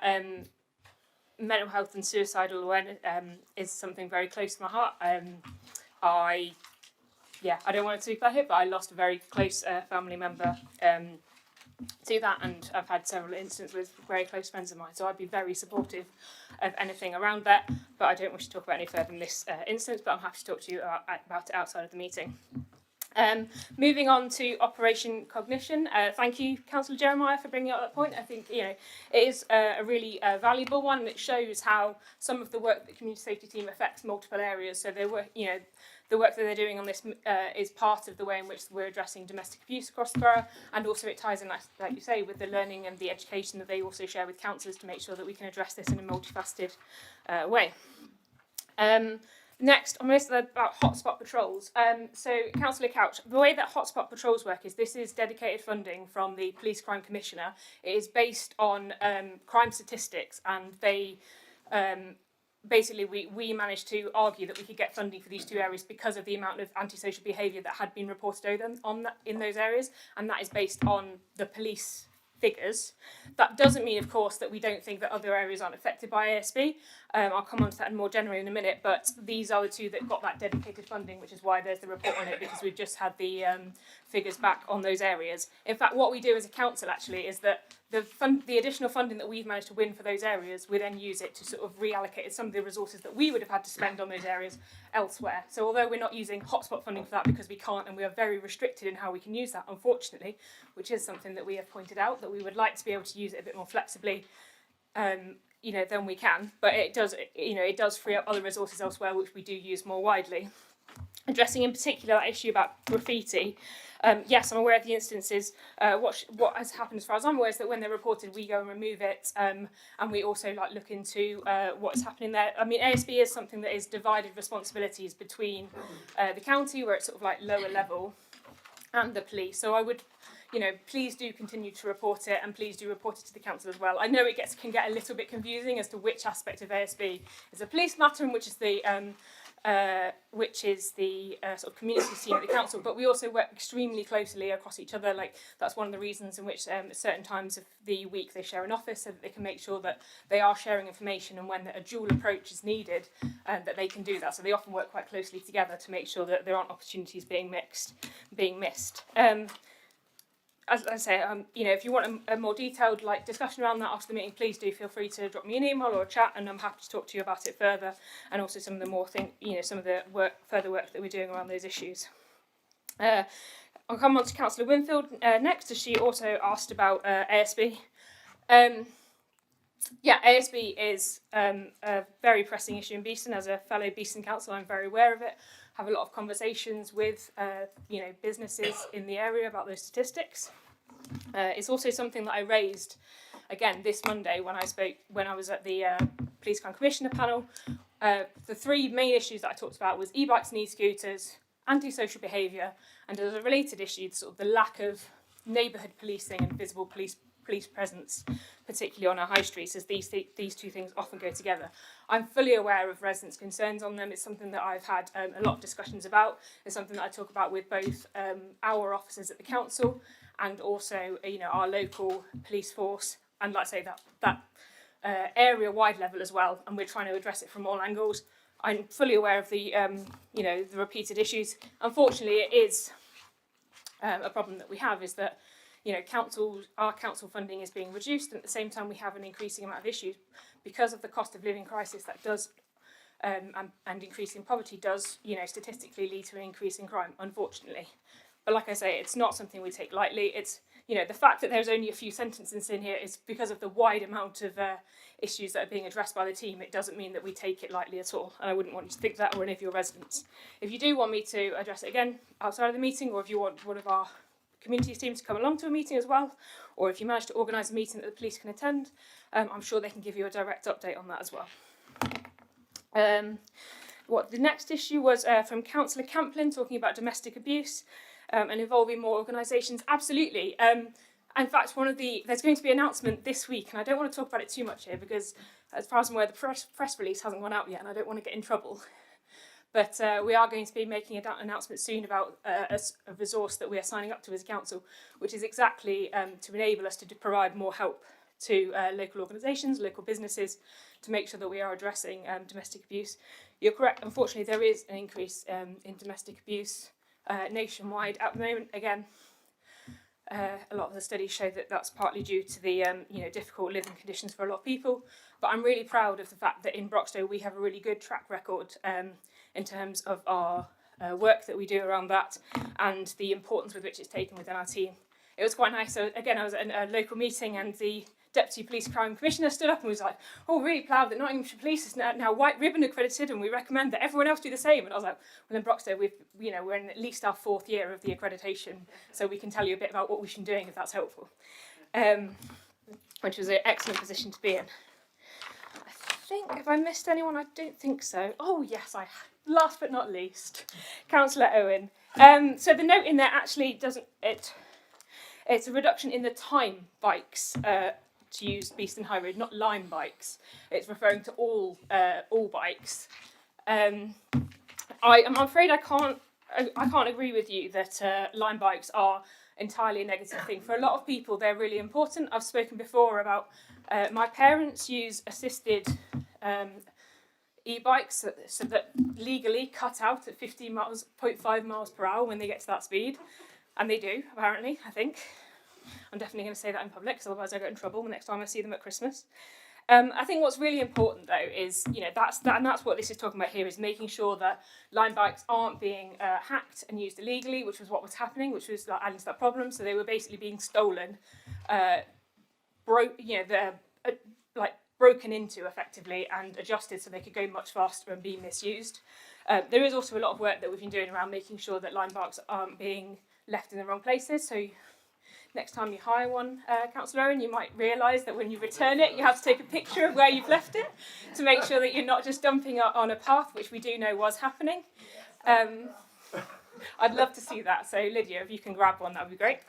And also, you know, like I say, but it's also got up here a thing where, like, micro-mobility, which refers to the use of systems like e-bikes, is, you know, really important. It's a way for many people to get around. It's a really cheap form of transport for some people, and a way of getting some exercise while having that assistance to go further. So what's, you know, really important as well is to make sure that we actually have the infrastructure to support it, which is, again, part of what the discussions were about on Monday. But as I say, it is complicated. You know, like, there are mixed a mixture of issues involved with it around legal, illegal bikes, legal and illegal uses, and making sure we get that right is really important. So it's something that, you know, the team will continue to pay attention and to continue to work on. And if councillors are having issues, as always, you feel free to drop me an email and I'll have to work with you to make sure that those are getting addressed at a strategic level. Thank you very much. Thank you very much. Thank you, Councillor Bunn. So now we'll move on to item 8, which is a report on scrutiny matters. So, Councillor Sean Danhammer, would you like to give us an update on scrutiny matters, please? Thank you. Thank you, mate.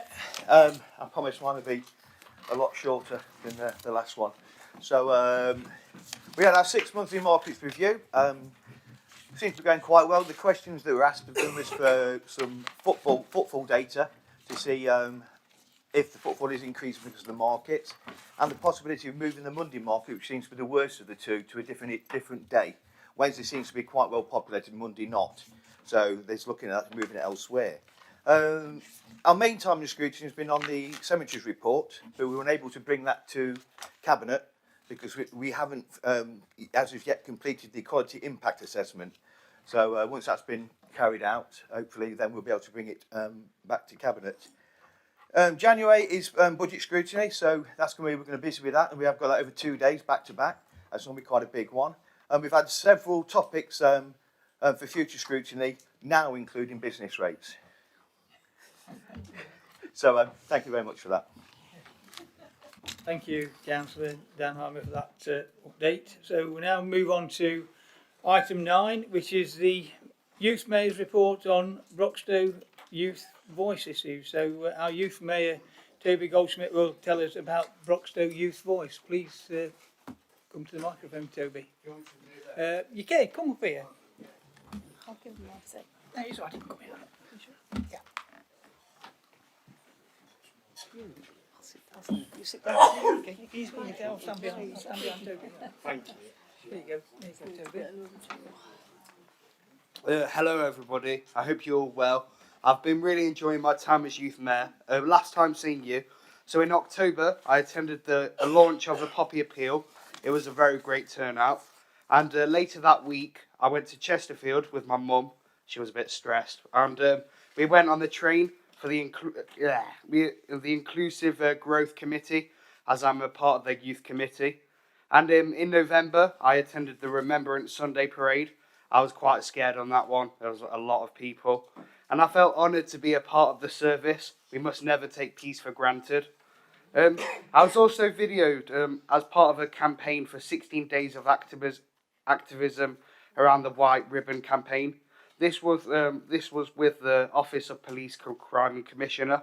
And I said a pledge alongside other people, and this can be found on social media. I was lucky enough to attend the Houses of Commons for the second time. I wasn't able to speak this time, but the experience was incredible. I also attended the Beeston Royal British Legion and was part of a panel of how we can unlock the full potential of the next generation. I got to meet some great people.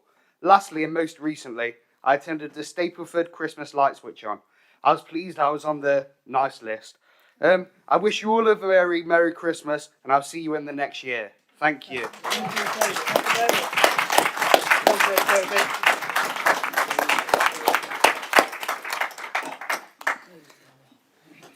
Thank you, Toby, for that report. So we now move on to item 10.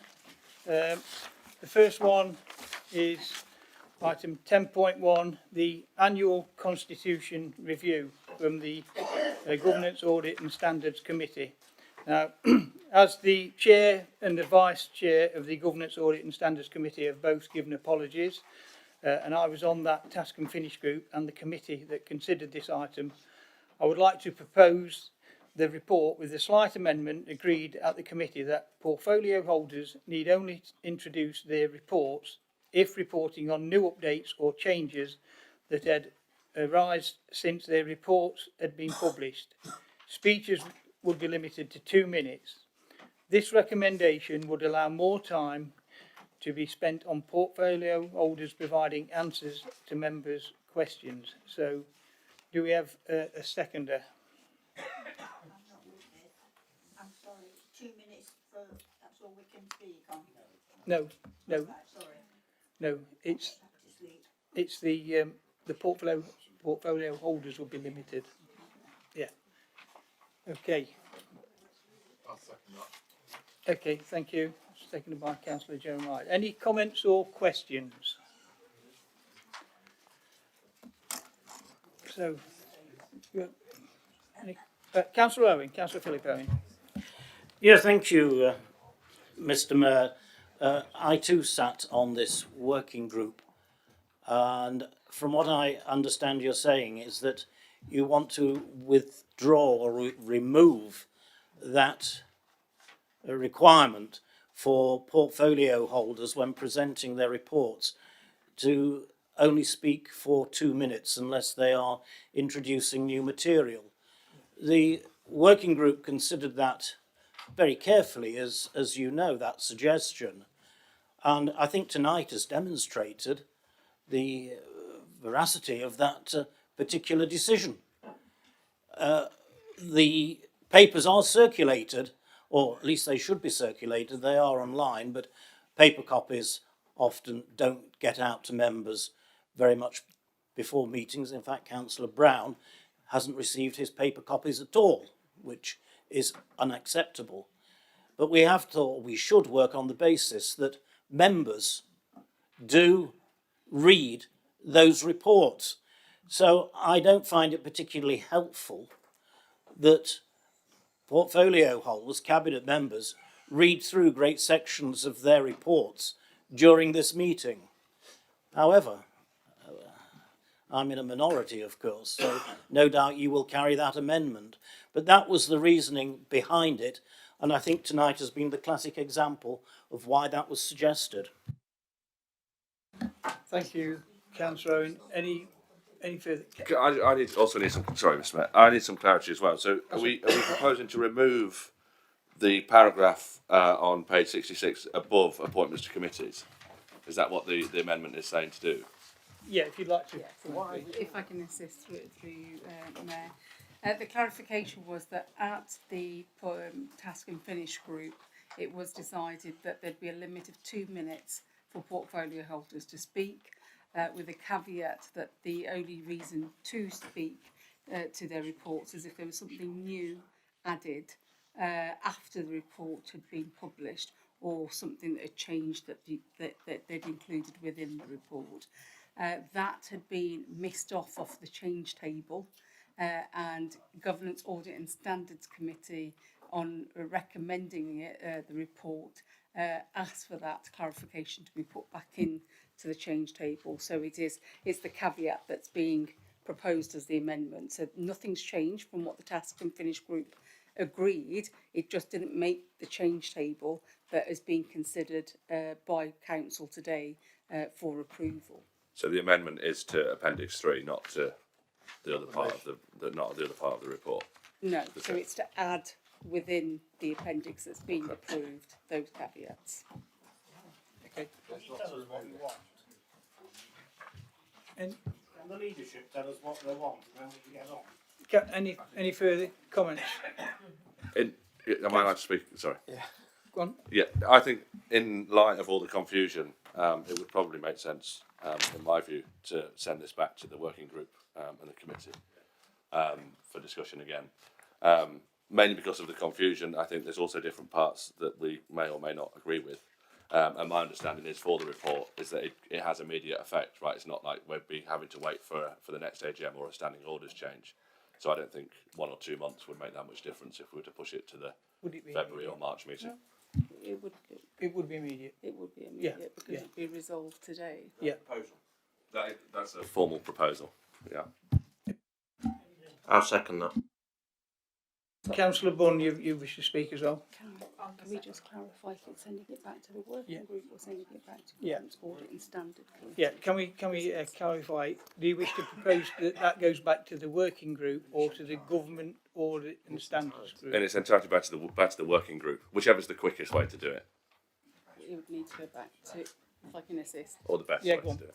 Yes, it would be appropriate to send it back to, therefore, the Governance, Audit and Standard Committee, because they would need to consider that anything came from the working task group. to make a recommendation back here. So there'd be another step added if you send it back to the working task group. Okay. Because they'd have to report to governance audit and standards. Then back to the group, and yeah, then back it'd to come the back here. So the easiest way is to send it back to governance audit and standards. Yeah, then that's the proposal. So we've had a proposal and a seconder to send it back to the governance audit and standards group. Does anybody else? Yeah, want to review? I'll take that to the vote then. So all those in favour of taking that back? Yeah. Okay, I think that's carried. Any against? And abstentions? No. Okay, so that's going back to that. Right. So that takes us.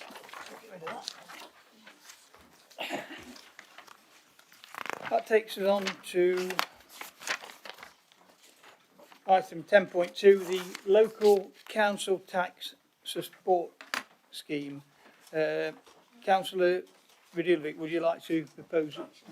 Sorry, Councillor Marshall, would you like to? Thank you, Mr Mayor. This is the ratification of a Cabinet recommendation that took place at Cabinet for the Local Council Tax Support Scheme. We offer one of the most generous council tax support schemes in Nottinghamshire since the council tax benefits ceased in 2012-2013. And indeed, other Nottinghamshire authorities are indeed clamouring to get in touch with us to learn about the details of our scheme. So we're pleased to recommend this to council and hope that you can all support it, like we have done in previous years since 2012-13. Thank you. Thank you, Councillor Marshall. Do we have a seconder? Councillor Radulovic. Any comments or questions? No comments or questions? No? In that case, would you like to sum up, Councillor Marshall? No? In that case, the resolution is that the scheme be approved. All those in favour? I think that's carried. Any against or abstentions? No? No, that's carried. So item 10.3 is submission of the Greater Nottingham Strategic Plan for examination. Councillor Radulovic, would you like to propose the report? Yeah, Mr Mayor, I want to present the strategic plan for consideration tonight to this council to submit for the inquiry that hopefully will take place next year, and give some thoughts on the process and the ways in which that can be made as clear and transparent as possible. And I want to make it clear from the outset, this document provides an update on the need for housing that we need to meet our housing requirements and our job efforts to bring business and employment to the area up to the year 2041. It's a 17-year programme from 2024 to 2041. We are now in position to submit to council tonight our detailed proposals for examination at the subsequent public inquiry. And I'll deal with the details as I spoke to some members of the public earlier on. Mr Mayor, this is a long-running programme. It's a Greater Nottingham strategic plan. It's overseen by the work of the Joint Planning Advisory Body, JPAB for short, which is chaired by myself. And it constitutes a working arrangement between Broxtowe Borough Council, Nottingham City, Rushcliffe Council, Dedlin now in part, because they've decided they don't want to be part of the numbers game, part of Ashfield that covers the Hucknall area, and part of Erewash, of course, that covers the Towton area. However, for the purposes of our strategic plan, it is simply a collaboration between Broxtowe, Rushcliffe and the city of Nottingham. And in it, this is to replace the existing aligned core strategies. And in conjunction with those, it's been subject to extensive consultation. You'll be aware, Mr Mayor, there are 5 consultations that have been held and very many thousands of responses received across the Greater Nottingham area. It's a vital document for Broxtowe. It will help protect our valued green spaces, protect key areas of Greenbelt and deliver homes and jobs that our residents need. I want to stress the importance, Mr Mayor, of the evolving and evolution of the way in which people work and the way in which businesses operate in current climate, the use of new technology and ideals that move forward at a pace that we can only look back on and think that didn't happen when I was a kid. Mr Mayor, the world is changing. The world of business and commerce is changing dramatically and rapidly. And we need to be aware to bring those jobs into the area and to make them available and accessible for local people. We need to have a clear plan and policy in place. Our key aspects of the plan. It's ambitious, but sets a deliverable target, a housing target of 497 homes per year. And it should be noticed and noted by you all tonight. If the plan is not approved for submission tonight, we would have to start a new plan with a minimum target, new government's reassessed target of 649 homes per year. And that would mean substantial new allocations in the Greenbelt. And to put that into perspective, working on the average homes per acre and per hectare, to meet that, it would mean for the next 17 years, this council would be allowing over 10 to 15 acres of green belt every single year to 2041 if we can't get our plan approved under the new figures. 150 houses equals approximately 10 acres of land. Give that for consideration over a plan period of 16 years remaining, that's 160 acres. That's a substantial, would make a unsupportable and unsustainable intrusion into our green belt. But we are particularly keen to see that we can secure vital infrastructure as required as part of delivering those key sites. And when I talk about strategic infrastructure, I talk about things like road at the A52. We talk about a tram extension through to Towton, to a new station at Towton, and the continuation of the tram extension through to Long Eaton and on to Derby. And also, Mr Mayor, every operation and every developer we speak to, we talk about the need for retention of space for the tram extension from Phoenix Park through to Kimberley, through to Eastwood, and we hope sometime in the future later through to Ripley. This does not happen by accident. It does not happen by forgetting. It happens by careful strategic planning. And we take our responsibilities extremely seriously. We can deliver affordable homes and homes fit for purpose. We are requiring within the work, which is I jokingly referred to last night at Cabinet, Millen's 6 basic properties, and you start off with having space standards that are actually livable and achievable and fit for purpose, but also preventing concentrations of HMOs and changing the whole ways of street alignment and character of communities, and homes which meet accessibility standards, in particular homes that can be adapted for future generations for people with disabilities and changing mobility needs. Our biggest problem is this country spends over £2 billion per year through mobility issues, Mr Mayor, through grants, to improve houses to make them for an ageing population. Our argument and my argument has always been, why don't you build them right in the first place? And you'll find out so many houses are incapable of even holding things like stair lifts. Building stair lifts are impossible in a large number of properties, particularly those built between about 1920 and 1950. And so what we're trying for, Mr Mayor, is to raise the standard, to make sure them houses are accessible, they are fit for purpose, they do meet basic space standards, they are accessible to transport, to jobs, to things like schools and hospitals or medical facilities, that they are connected to the communities. And where there is a lack of connectivity, we're seeking the infrastructure improvements to bring those facilities and resources to the people. We also, Mr Mayor, our focus is very much on the green and blue infrastructure standards and ensuring we protect and enhance it. And there are mechanisms for delivery for new country parks at Towton. You've seen the bit, there's Towton, potentially 100 acres of country open space in perpetuity for people to to enjoy an environment that far enhances anything that we've got there at the moment. And also, Mr. Mayor, we're looking at working with the new proposed developers around the Alresford and Bentley site about the restoration in the long-term 30-year programme for maintenance and upgrading the Erywash Valley. And you've heard me speak and wax lyrical at Cabinet and this.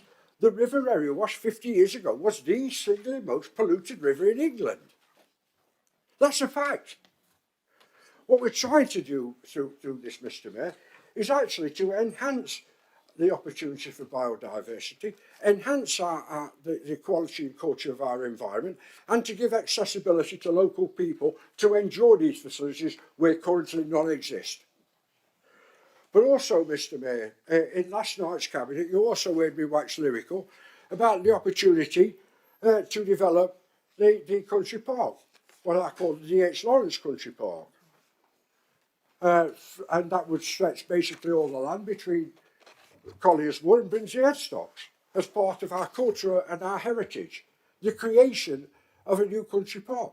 We're going to speak to the inspector and we're going to demand and meet and ask for the country park development so that land be excluded and retained in perpetuity with our literary heritage in the area, our coal mining and steel industry heritage, to try and advance the visitor experience and to bring life back and respect for places like Colliers Wood and the work that we're carrying out at Brinsley Headstocks.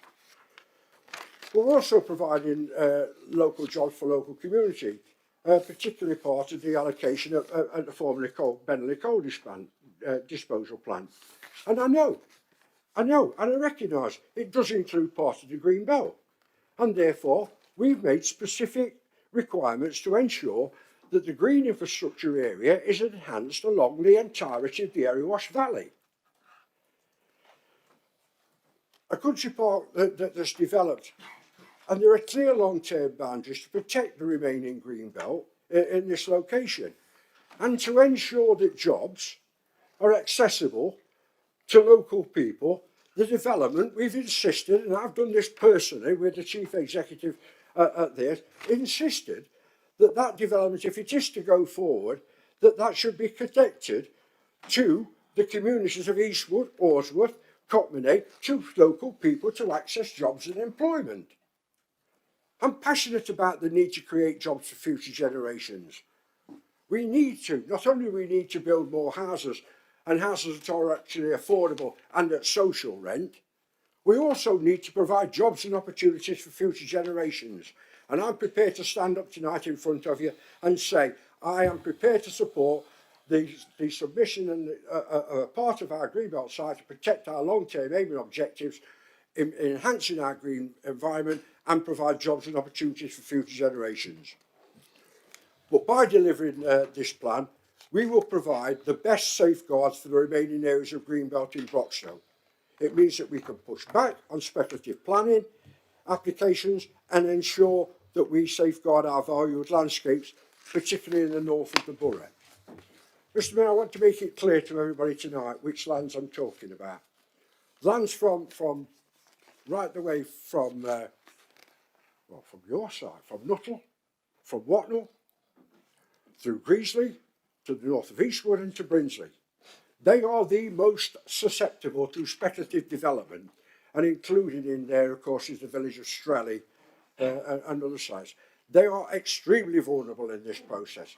Therefore, what we've proposed is a sound and robust plan that meets our requirements, that meets the legal requirement placed upon us to provide hopes for the future, but meets our moral obligations to provide for future generations in terms of housing and employment. Now, Mr. Mayor, this plan has already been approved by Nottingham City. It's already been approved by Rushcliffe. And you'll note tonight that that is the collaboration and combination of three different political groups: the City Council, Rushcliffe, and ourselves. And yet we've been able to work together to produce a document that sets out the aspirations for building around 54,000 houses in the local plan period within the Greater Nottingham area without any major excursions into the Green Belt in Broxtowe. And I think that's a major achievement, although the praise that we get and I get from you will be considerably less than I think it's worth. However, Mr Mayor, what we're also doing, there will be an extensive examination process for this, where interested parties can express their views. And I can guarantee tonight that I will make representations on behalf of all people that are affected, particularly those at Towton, Orsworth and Eastwood and Brinsley and the Greasley area, that we will see public examinations held by an inspector so local people can express their concerns and also they can express their support to support the green infrastructure and the long-term M&M's ambitions to provide jobs and opportunities for local people as well as housing. But I also want to make it clear tonight, Mr Mayor, we are not, and Broxtowe is not meeting any unmet need from any authority. Nottingham City is meeting its own housing needs, and the green belt change for housing at Towton, where a change is proposed to facilitate the new link road. Mr Mayor, and I want to make two very, very important things clear tonight. And the main change at Berrily, we've said, and I've said to them personally, that I would only support them if the access was off the A610, off the bypass, and that it didn't affect the current roads in and around Orsworth. They've now, I understand, been in negotiations with the sewerage works with Severn Trent to ensure that that requirement's met, and through land swap agreements with them, have made sure that that will happen. But also, Mr Mayor, that any further opening of the Chetwynd Barracks development should be served by the main access road off the A52, where I'm sure my colleague, Councillor Marshall, will speak again about our plans for the tram extension in Towton Station to facilitate the mass movement of people. So in summing up, Mr Mayor, this document before you sets out an ambitious programme which registers our need to build houses and to provide jobs for future generations. What we've done in there is to set the vision that we have for meeting this requirement, and this will take us through for the next 16 years. Mr Mayor, I commend this report to the Council tonight, and I reassert I will, for all those areas that are majorly affected by the three main points of our local plan, actually insist that the inspector holds their meetings locally and in public. Thank you, Councillor Judovic. Do we have a seconder? I'll second that and reserve the right to speak. Thank you, Councillor Marshall. Do we have any comments or questions? Councillor Ball? Yes, thank you, Mr Mayor and fellow councillors. And I know that Millen's just said he's passionate about that land, and I'm passionate about it too. And he's just said that for the next 17 or 30 years, so in 70, if it's going to be 17 or 30 years, I think I better get me spoke in now, because I don't think I'll be here in 17 years. I just want to say, obviously, that local people are extremely worried and concerned about what is happening on that land at Bennerley. You've already spoken about the disposal point. It was horrible. It was dirty. It was noisy. Everybody hated it, and it was closed down, and that land became Greenbelt. And it's a wedge of Greenbelt. That bit is. But it's a wedge of land that separates Orsworth from Giltbrook, from Greasley, from Kimberley. And that land itself should be protected, really. I mean, people are wanting to know what's going to happen to the wildlife. You know, we all have this thing, don't we? You've got to protect the countryside. You've got to have pollinators. You've got to have bees. You've got to have wildflowers. Everybody's doing the bit to save the planet or to be environmentally friendly. And to put this warehouse down there, I'm sorry, I can't see that it dismisses all this saving the planet and everything. I mean, what is it going to be? A warehouse for Amazon? Will it actually employ local people? I don't think so. And as for East, and you notice here you've put down about Eastwood's got a country park. Well, we were promised a country park in Orsworth. I think that was the carrot given to us by Haworth Estates. you could have a country park if you let us build a warehouse. It's all mismatch and it's very upsetting, and I can assure you that if you are going to, I think I was earwigging, I'm still good at earwigging actually, if you're going to do this, we need to have local people involved so they can have their views. Because as I already said, this land is so precious. We've already built 250 houses in Horsworth, which are being built, and I've been inside them. That's creating a lot of traffic, a lot more traffic, but everybody's got traffic. I do appreciate that. But this is not good. It's not good for local people. So if you are going to go ahead, and it gets to go ahead, I do hope there will be some consultation with local people. I've got a list of people here who are very much involved, are very concerned.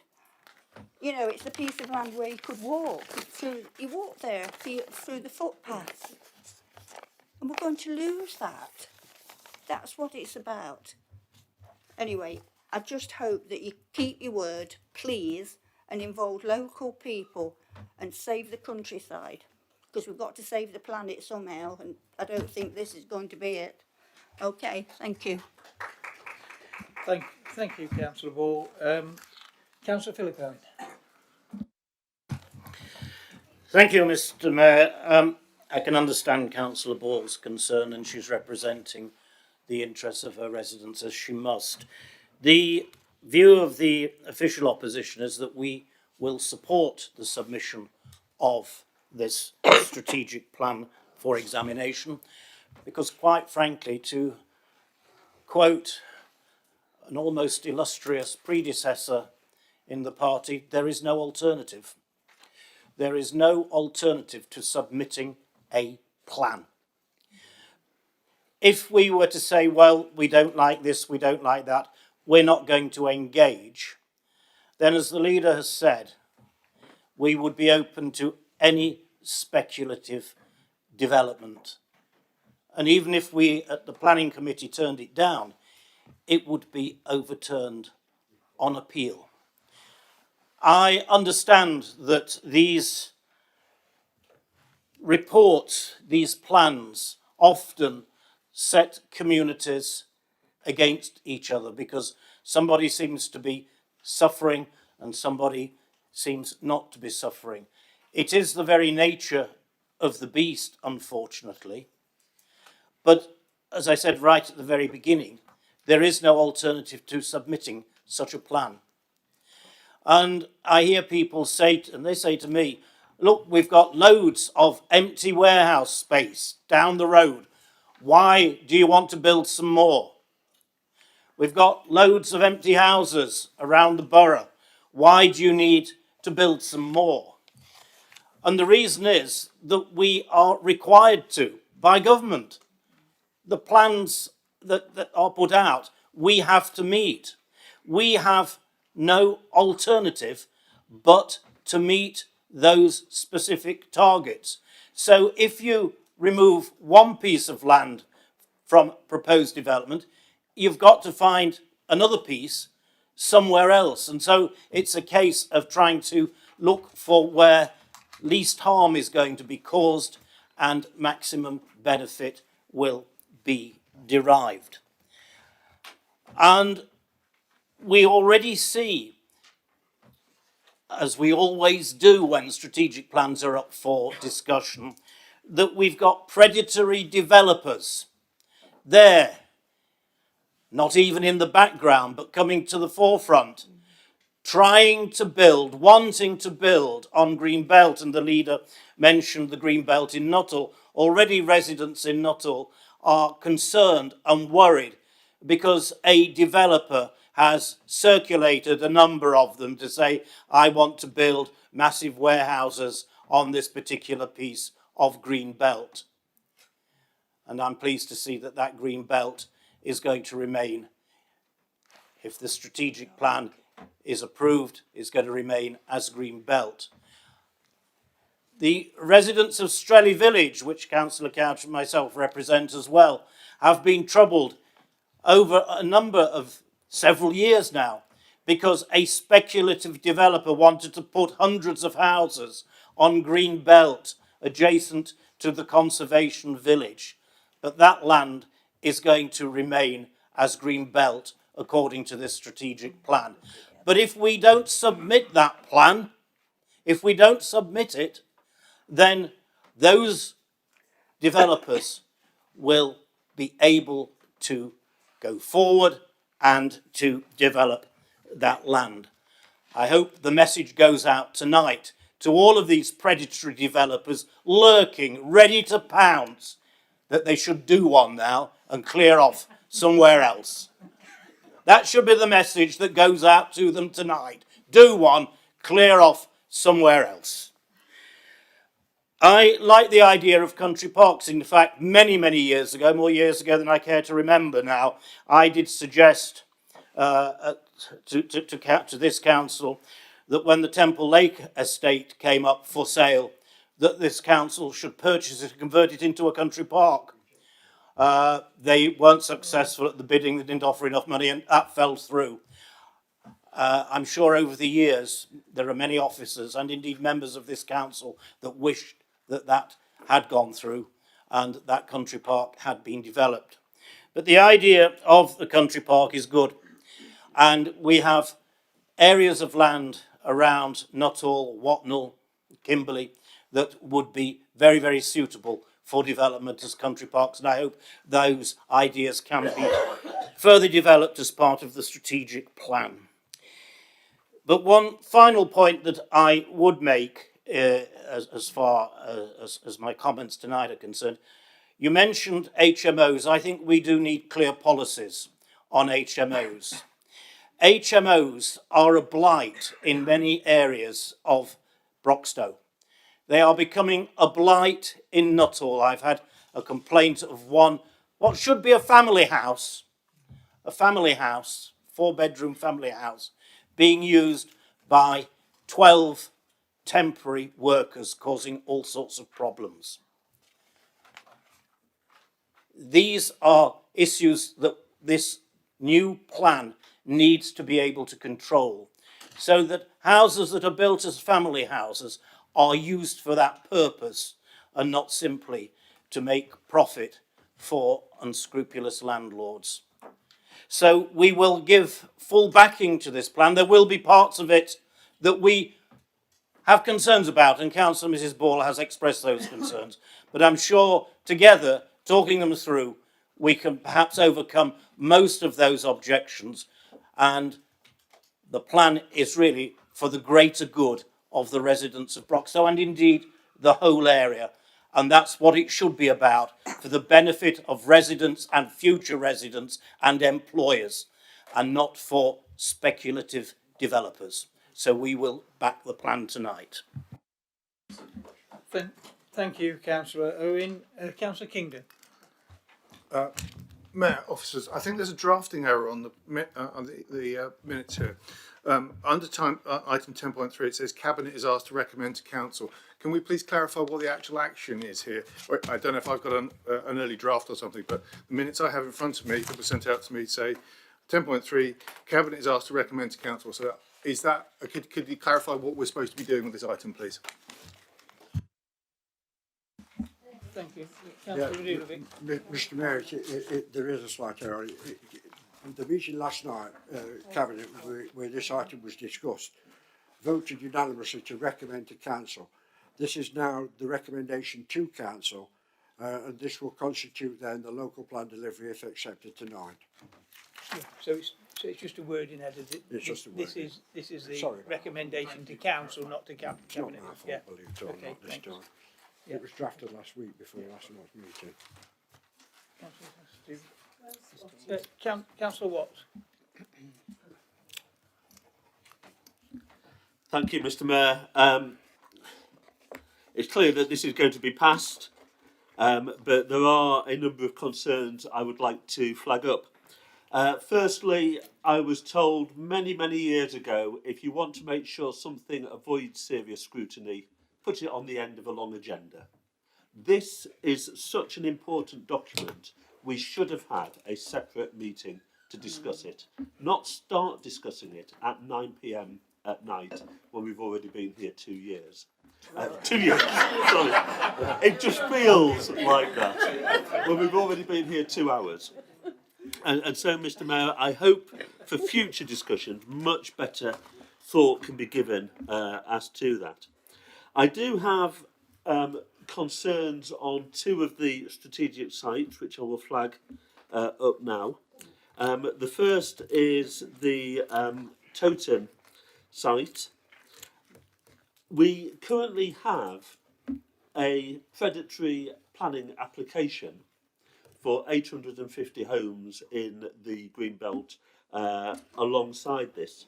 The plan as it is proposed on page 2, sorry, I took my glasses off, that was really silly, 262, does not suggest taking the land for that development out of the Greenbelt.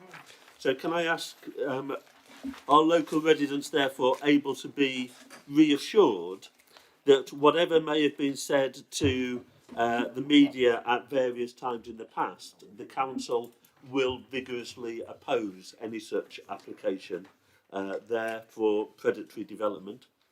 The second one is the Benally Coal Point. There are a lot of concerns that we've received emails about.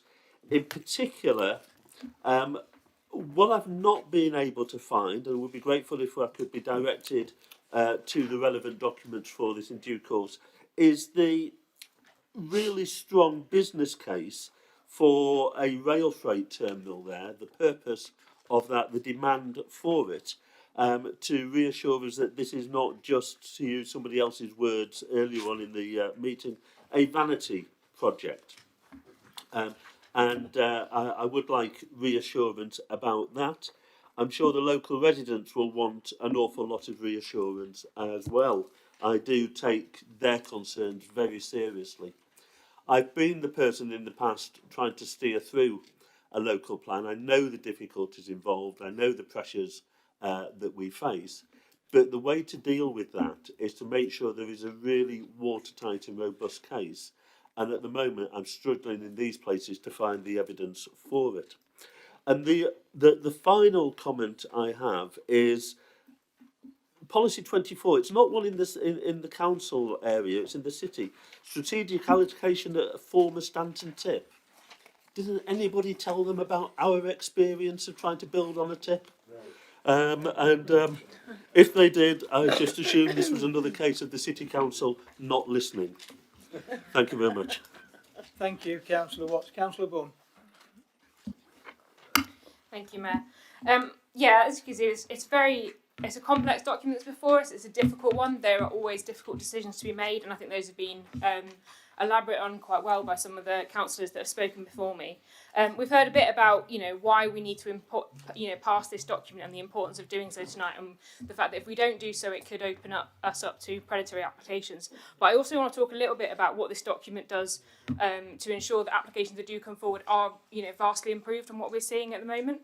One of my continued frustrations that I talk about a lot, probably more than I should, is about the fact that we are still often building housing in the way that we have done for 100 years. That we are not building for the future, that we are not building for the needs that we can already see, and we're building houses that immediately need to be retrofitted. But in this document there are commitments that mean that can no longer happen. So, for example, in policy 1, starting on page 39, it talks about sustainability standards that are going to be held for all developments going forward within this area. That's really significant. That means, instead of things coming through and being, approved at that higher level, and then we have to, fight on an individual case basis, we will have this standard set for all planning applications coming in. It's there in the local plan. It's, there in the Greater Nottingham Strategic Plan. It's clearly laid out in black and white. It means that we can hold developers to these standards. We've also got here, you know, commitments on flooding on page 41. You know, and I want to read those out briefly. So, development will be supported that adopts the precautionary principle with areas at a low flood risk being the priority. Individually or cumulatively does not increase the risk of flooding elsewhere and reduces flood risk. This is really significant. One of the things that I hear a lot from residents, both within my own area but actually across the borough, because I sit on the planning committee, is that concern over new developments increasing flood risk in area, and this as a commitment to not just keep that neutral but actually reduce it, which I think is very significant. I'm really pleased to see that in there. There's commitments in here on affordable housing of between 20 to 30%, which is significantly higher than near areas and much needed, and really pleased to see that in there. It's something that, again, we talk a lot about, the importance of providing those housing alternatives. I'm really pleased to see that getting into this plan. It just gives further weight to those arguments. There's commitments on space standards, commitments on HMOs, commitments on ensuring a housing mix. They're things that are very dear to my heart as a Beeston councillor.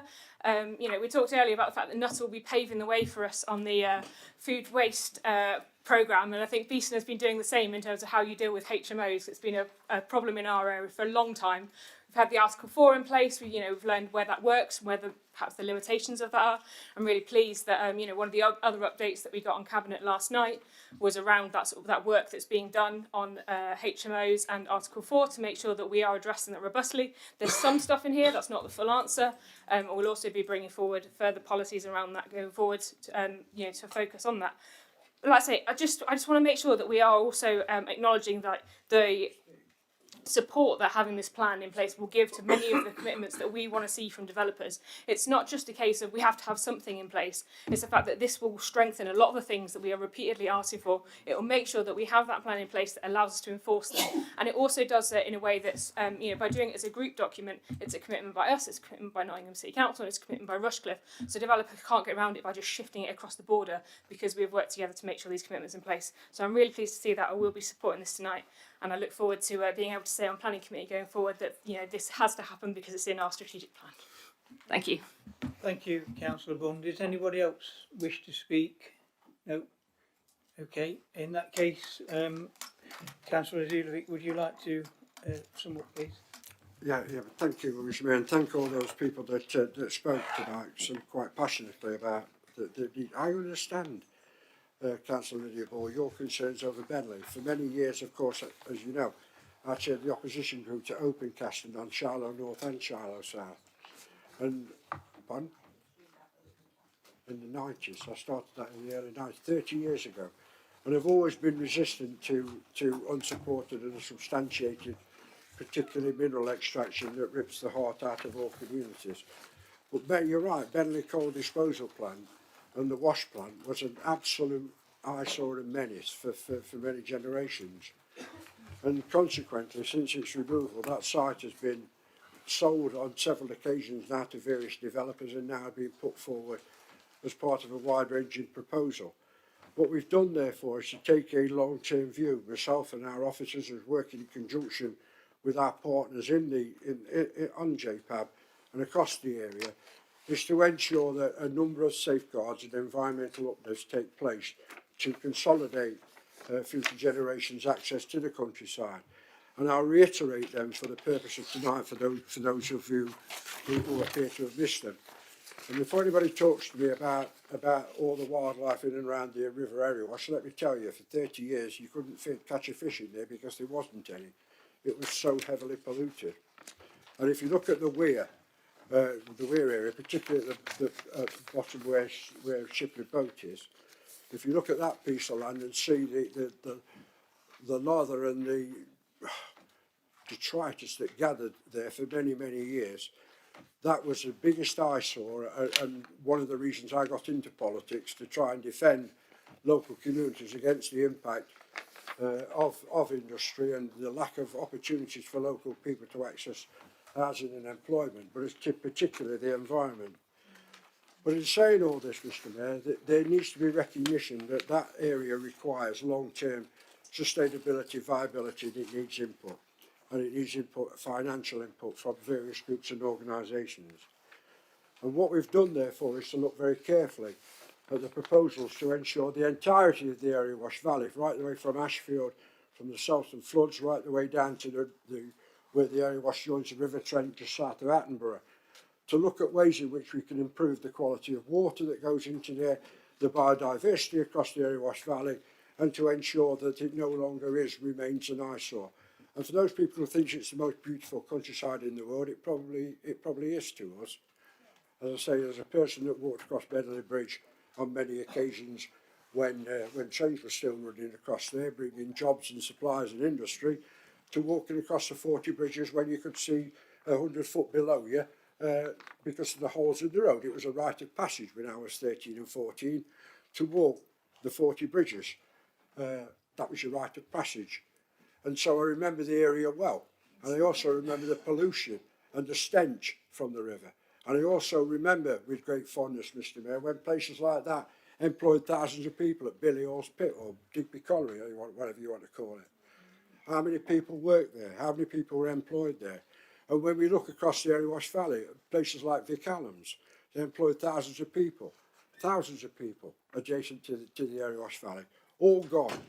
Mr. Mayor, what we're trying to do in this document, and this is why I ask for your support tonight, is to provide people with the hope and opportunity for housing and investment and to attract jobs. And I've explained in great detail tonight for you all our reasoning behind the world is changing and jobs are changing and we need to be responsive to that change. But I've also gave guarantees to the public tonight. I will personally fight for the inspector to hold that inquiry locally in our area, and I will be in attendance because I've probably got a longer history than most people have when it comes to defending the Erywash Valley. And what we're trying to do, therefore, is to ensure its protection.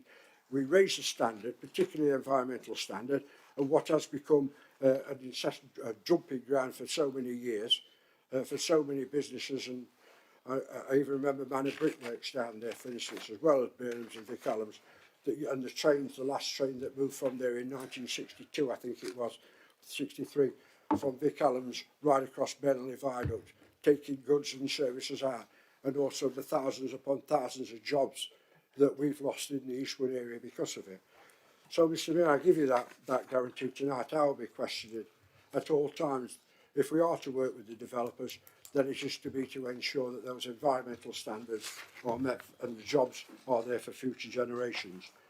And I'd like to thank Councillor Owen for your understanding and support tonight, particularly in regard of the principles of the country park.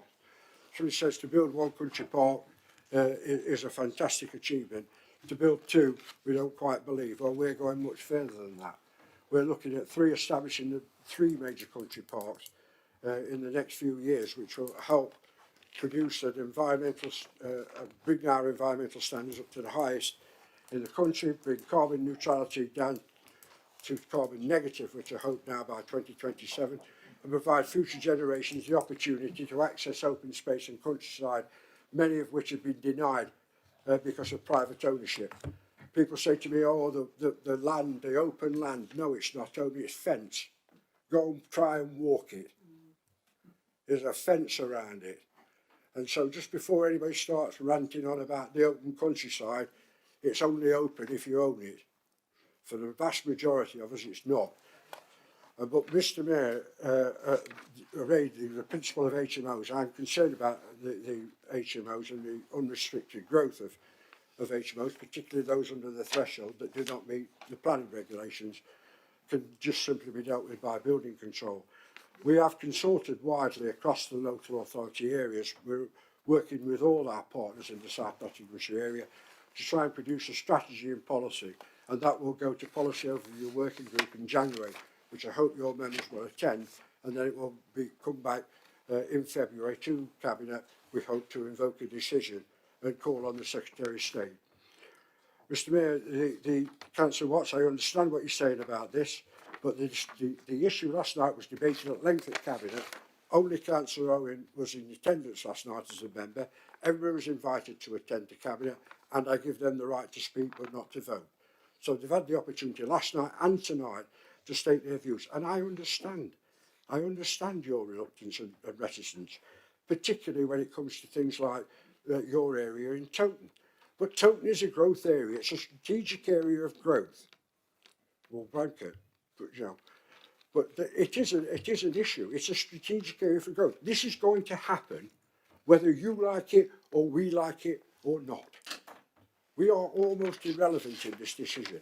That area of growth has been identified for the expansion of something like 4,000 plus houses and the opportunities for jobs and creation. What we're trying to do is to ensure the infrastructure is there to meet it.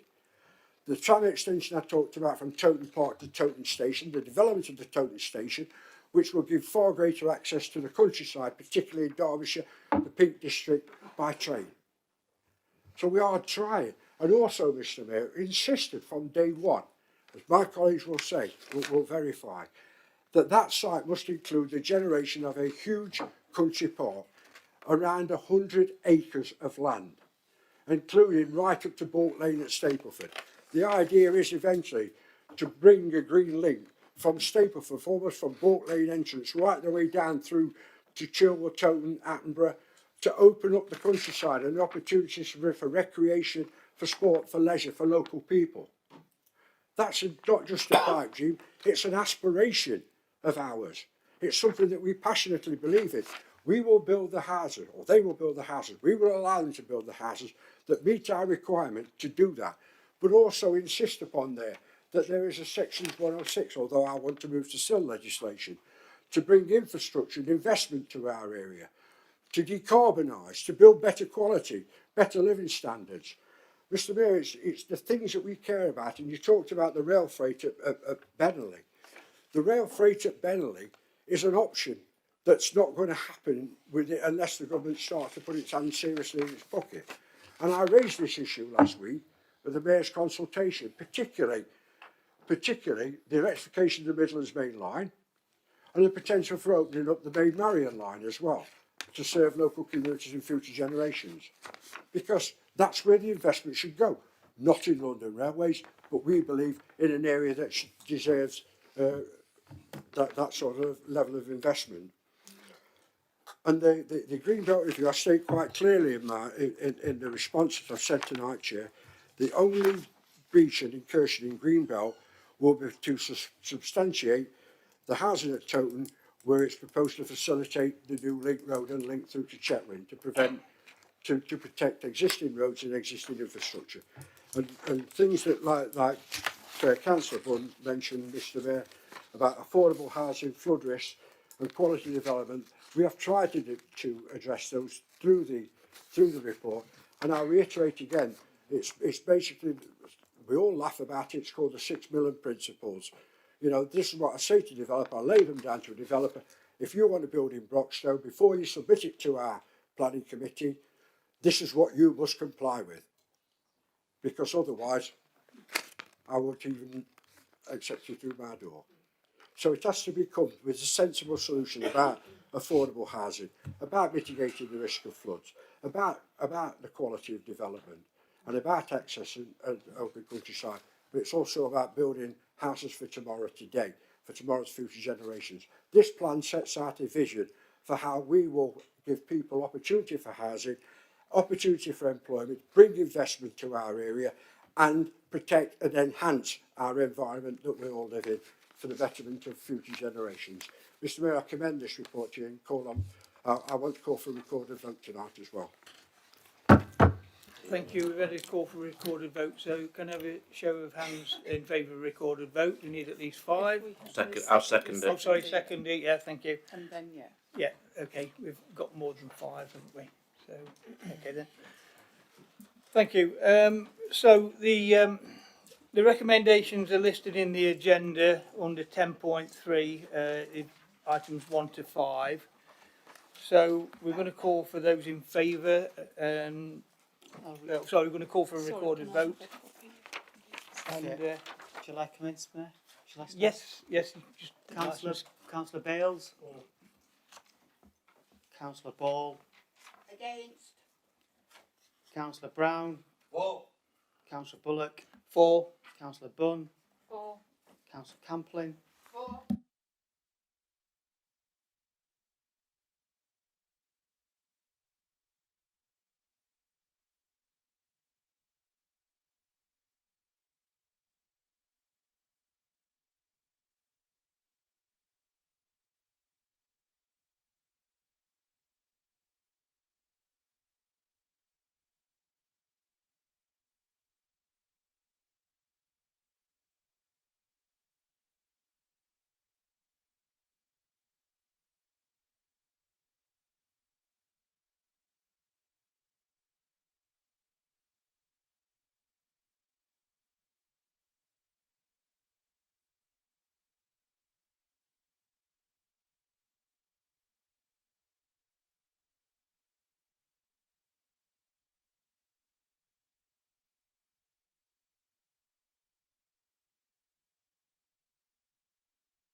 Thank you. Just tot up the figures. 1 against, 2 abstentions.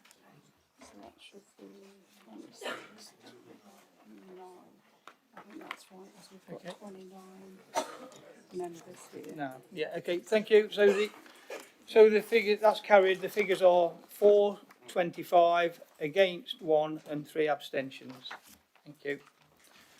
So we'll now move on to item 11, which is the programme of meetings for 26-27.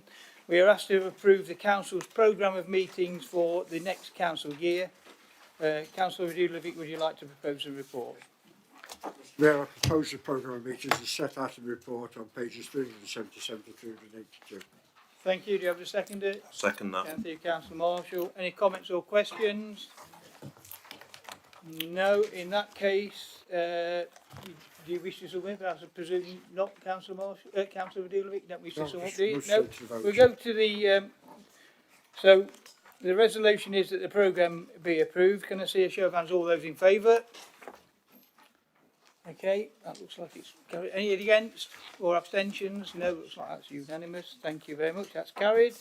So item 12 is member speeches on ward issues. We had 2 member speeches on ward issues. The first was from Councillor Richard McCrae, he sent his apologies, and the second was from Councillor John McGrath, who isn't here either.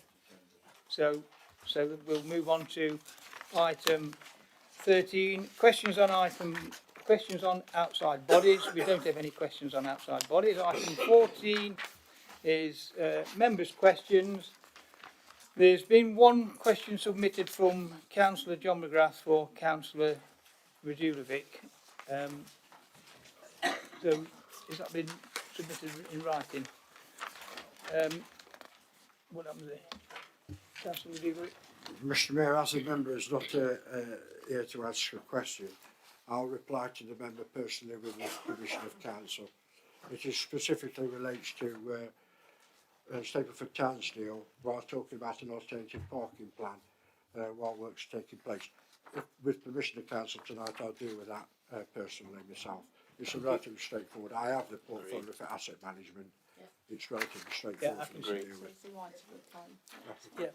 Yeah, thank you. Yeah, we'll move on then. That's fine. So item 15 is appointments to committees and working groups. Let's find this. Yeah, I'll deal with that. So we are asked to resolve to approve the appointments to committees in accordance with the schedule laid before the meeting, which is, yeah, Councillor Radulovic. Yes, Mr Mayor, and formally welcoming Sarah officially now to the council. I hope you've enjoyed your first meeting and found it interesting, if only for the fact you've had to sit and listen to me for above an hour, which...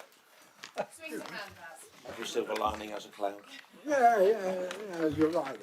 Every silver lining has a cloud. I need to go on a training course next year, Mr Mayor. I'm putting my name down.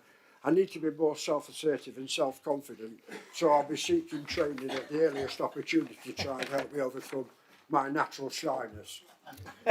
So I informally welcome Councillor Sarah Camplin too, and it was an epic victory, and I think, off the record, I think every political party is delighted that you are here tonight to represent local people.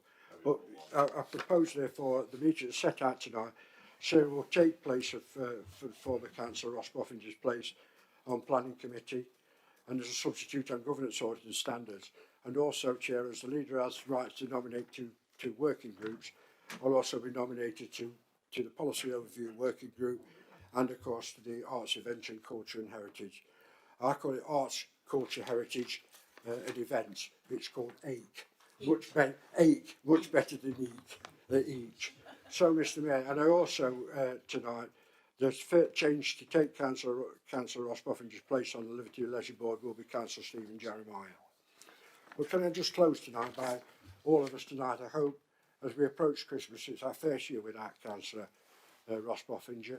He had a tremendous influence on our group and people in this council for his honesty, his integrity and his representation that he did for many different groups and organisations, particularly those affected minority groups.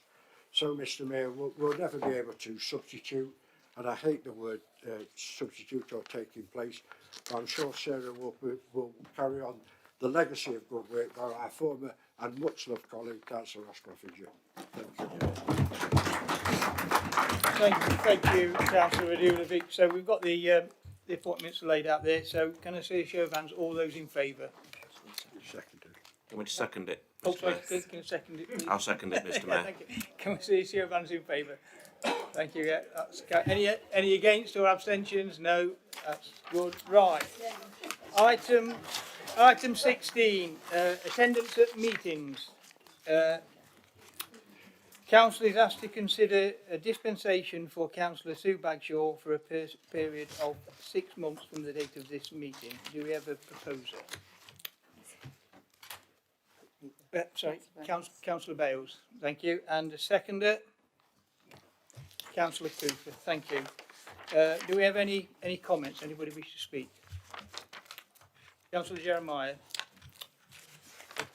Okay, a few things to say on this. I met Sue a handful of times, primarily in the 2019 election, when I first stood for Attenborough and Cheverell East, and yeah, she was always very lovely, and obviously I do wish her all the very best. I've supported the dispensation now in the past for 2.5 years, and I think it's now got to the stage where it is actually too long. There has been multiple opportunities to stand down. There's the election for the mayor and for county, and I think my overriding thing is that residents do deserve a representative that I feel they would be unhappy about a councillor being allowed to carry on the job and receiving taxpayers' money when they are unable to attend or make representations. So I think, in essence, there has been the opportunity, and I think I'm unable to support this, and I will be voting against. Thank you, Councillor Jeremiah. Councillor Bales. Thank you. Thank you for what you said, Councillor Jeremiah. I understand what your point of view, and you put it forward very respectfully as well, so I appreciate that. It's a very difficult situation that we are in with Councillor Bagshaw. She has served her community and this council impeccably in the past. As a council, we are signed up to the TUC Dying to Work Charter, so we are now going against something we've signed up to. That's something we should be looking hard at. Councillor Bagshaw has tried to get on to policy groups in the past to still take part. They have had ICT issues, as a lot of people have. So we have been trying to get her on to Teams meetings. She does find it hard to get onto them in an evening from what she's going through, and she will continue if she is given the opportunity to continue to do that. So I'd like everyone just to think about it, please, before they take the vote. Thank you. Thank you, Councillor Bales. Does anybody else wish to speak? No? No, in that case, we'll go to the vote. Can I see all those in favour of the granting the dispensation for Councillor Sue Bagshaw for a further period of 6 months from the date of this meeting? Can I see all those in favour?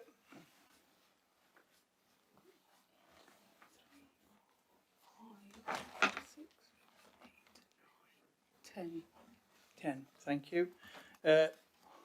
Any against? 1, 2, 3, 4, 5, 6, 8, 9, 10, 11. Okay, abstentions? 2, 3, 4, 5, 6. Okay. 6 is what I got. Okay, so that motion is lost. 11 against, 10 in favour and 6 abstentions. So that item is not carried. Okay. We'll now move on to item 17. There's no urgent business. If I don't see you all before Christmas, I'd like to wish you all a very Merry Christmas, and I'll declare the meeting closed. Thank you. Well done, Mr Mayor, well done. Thank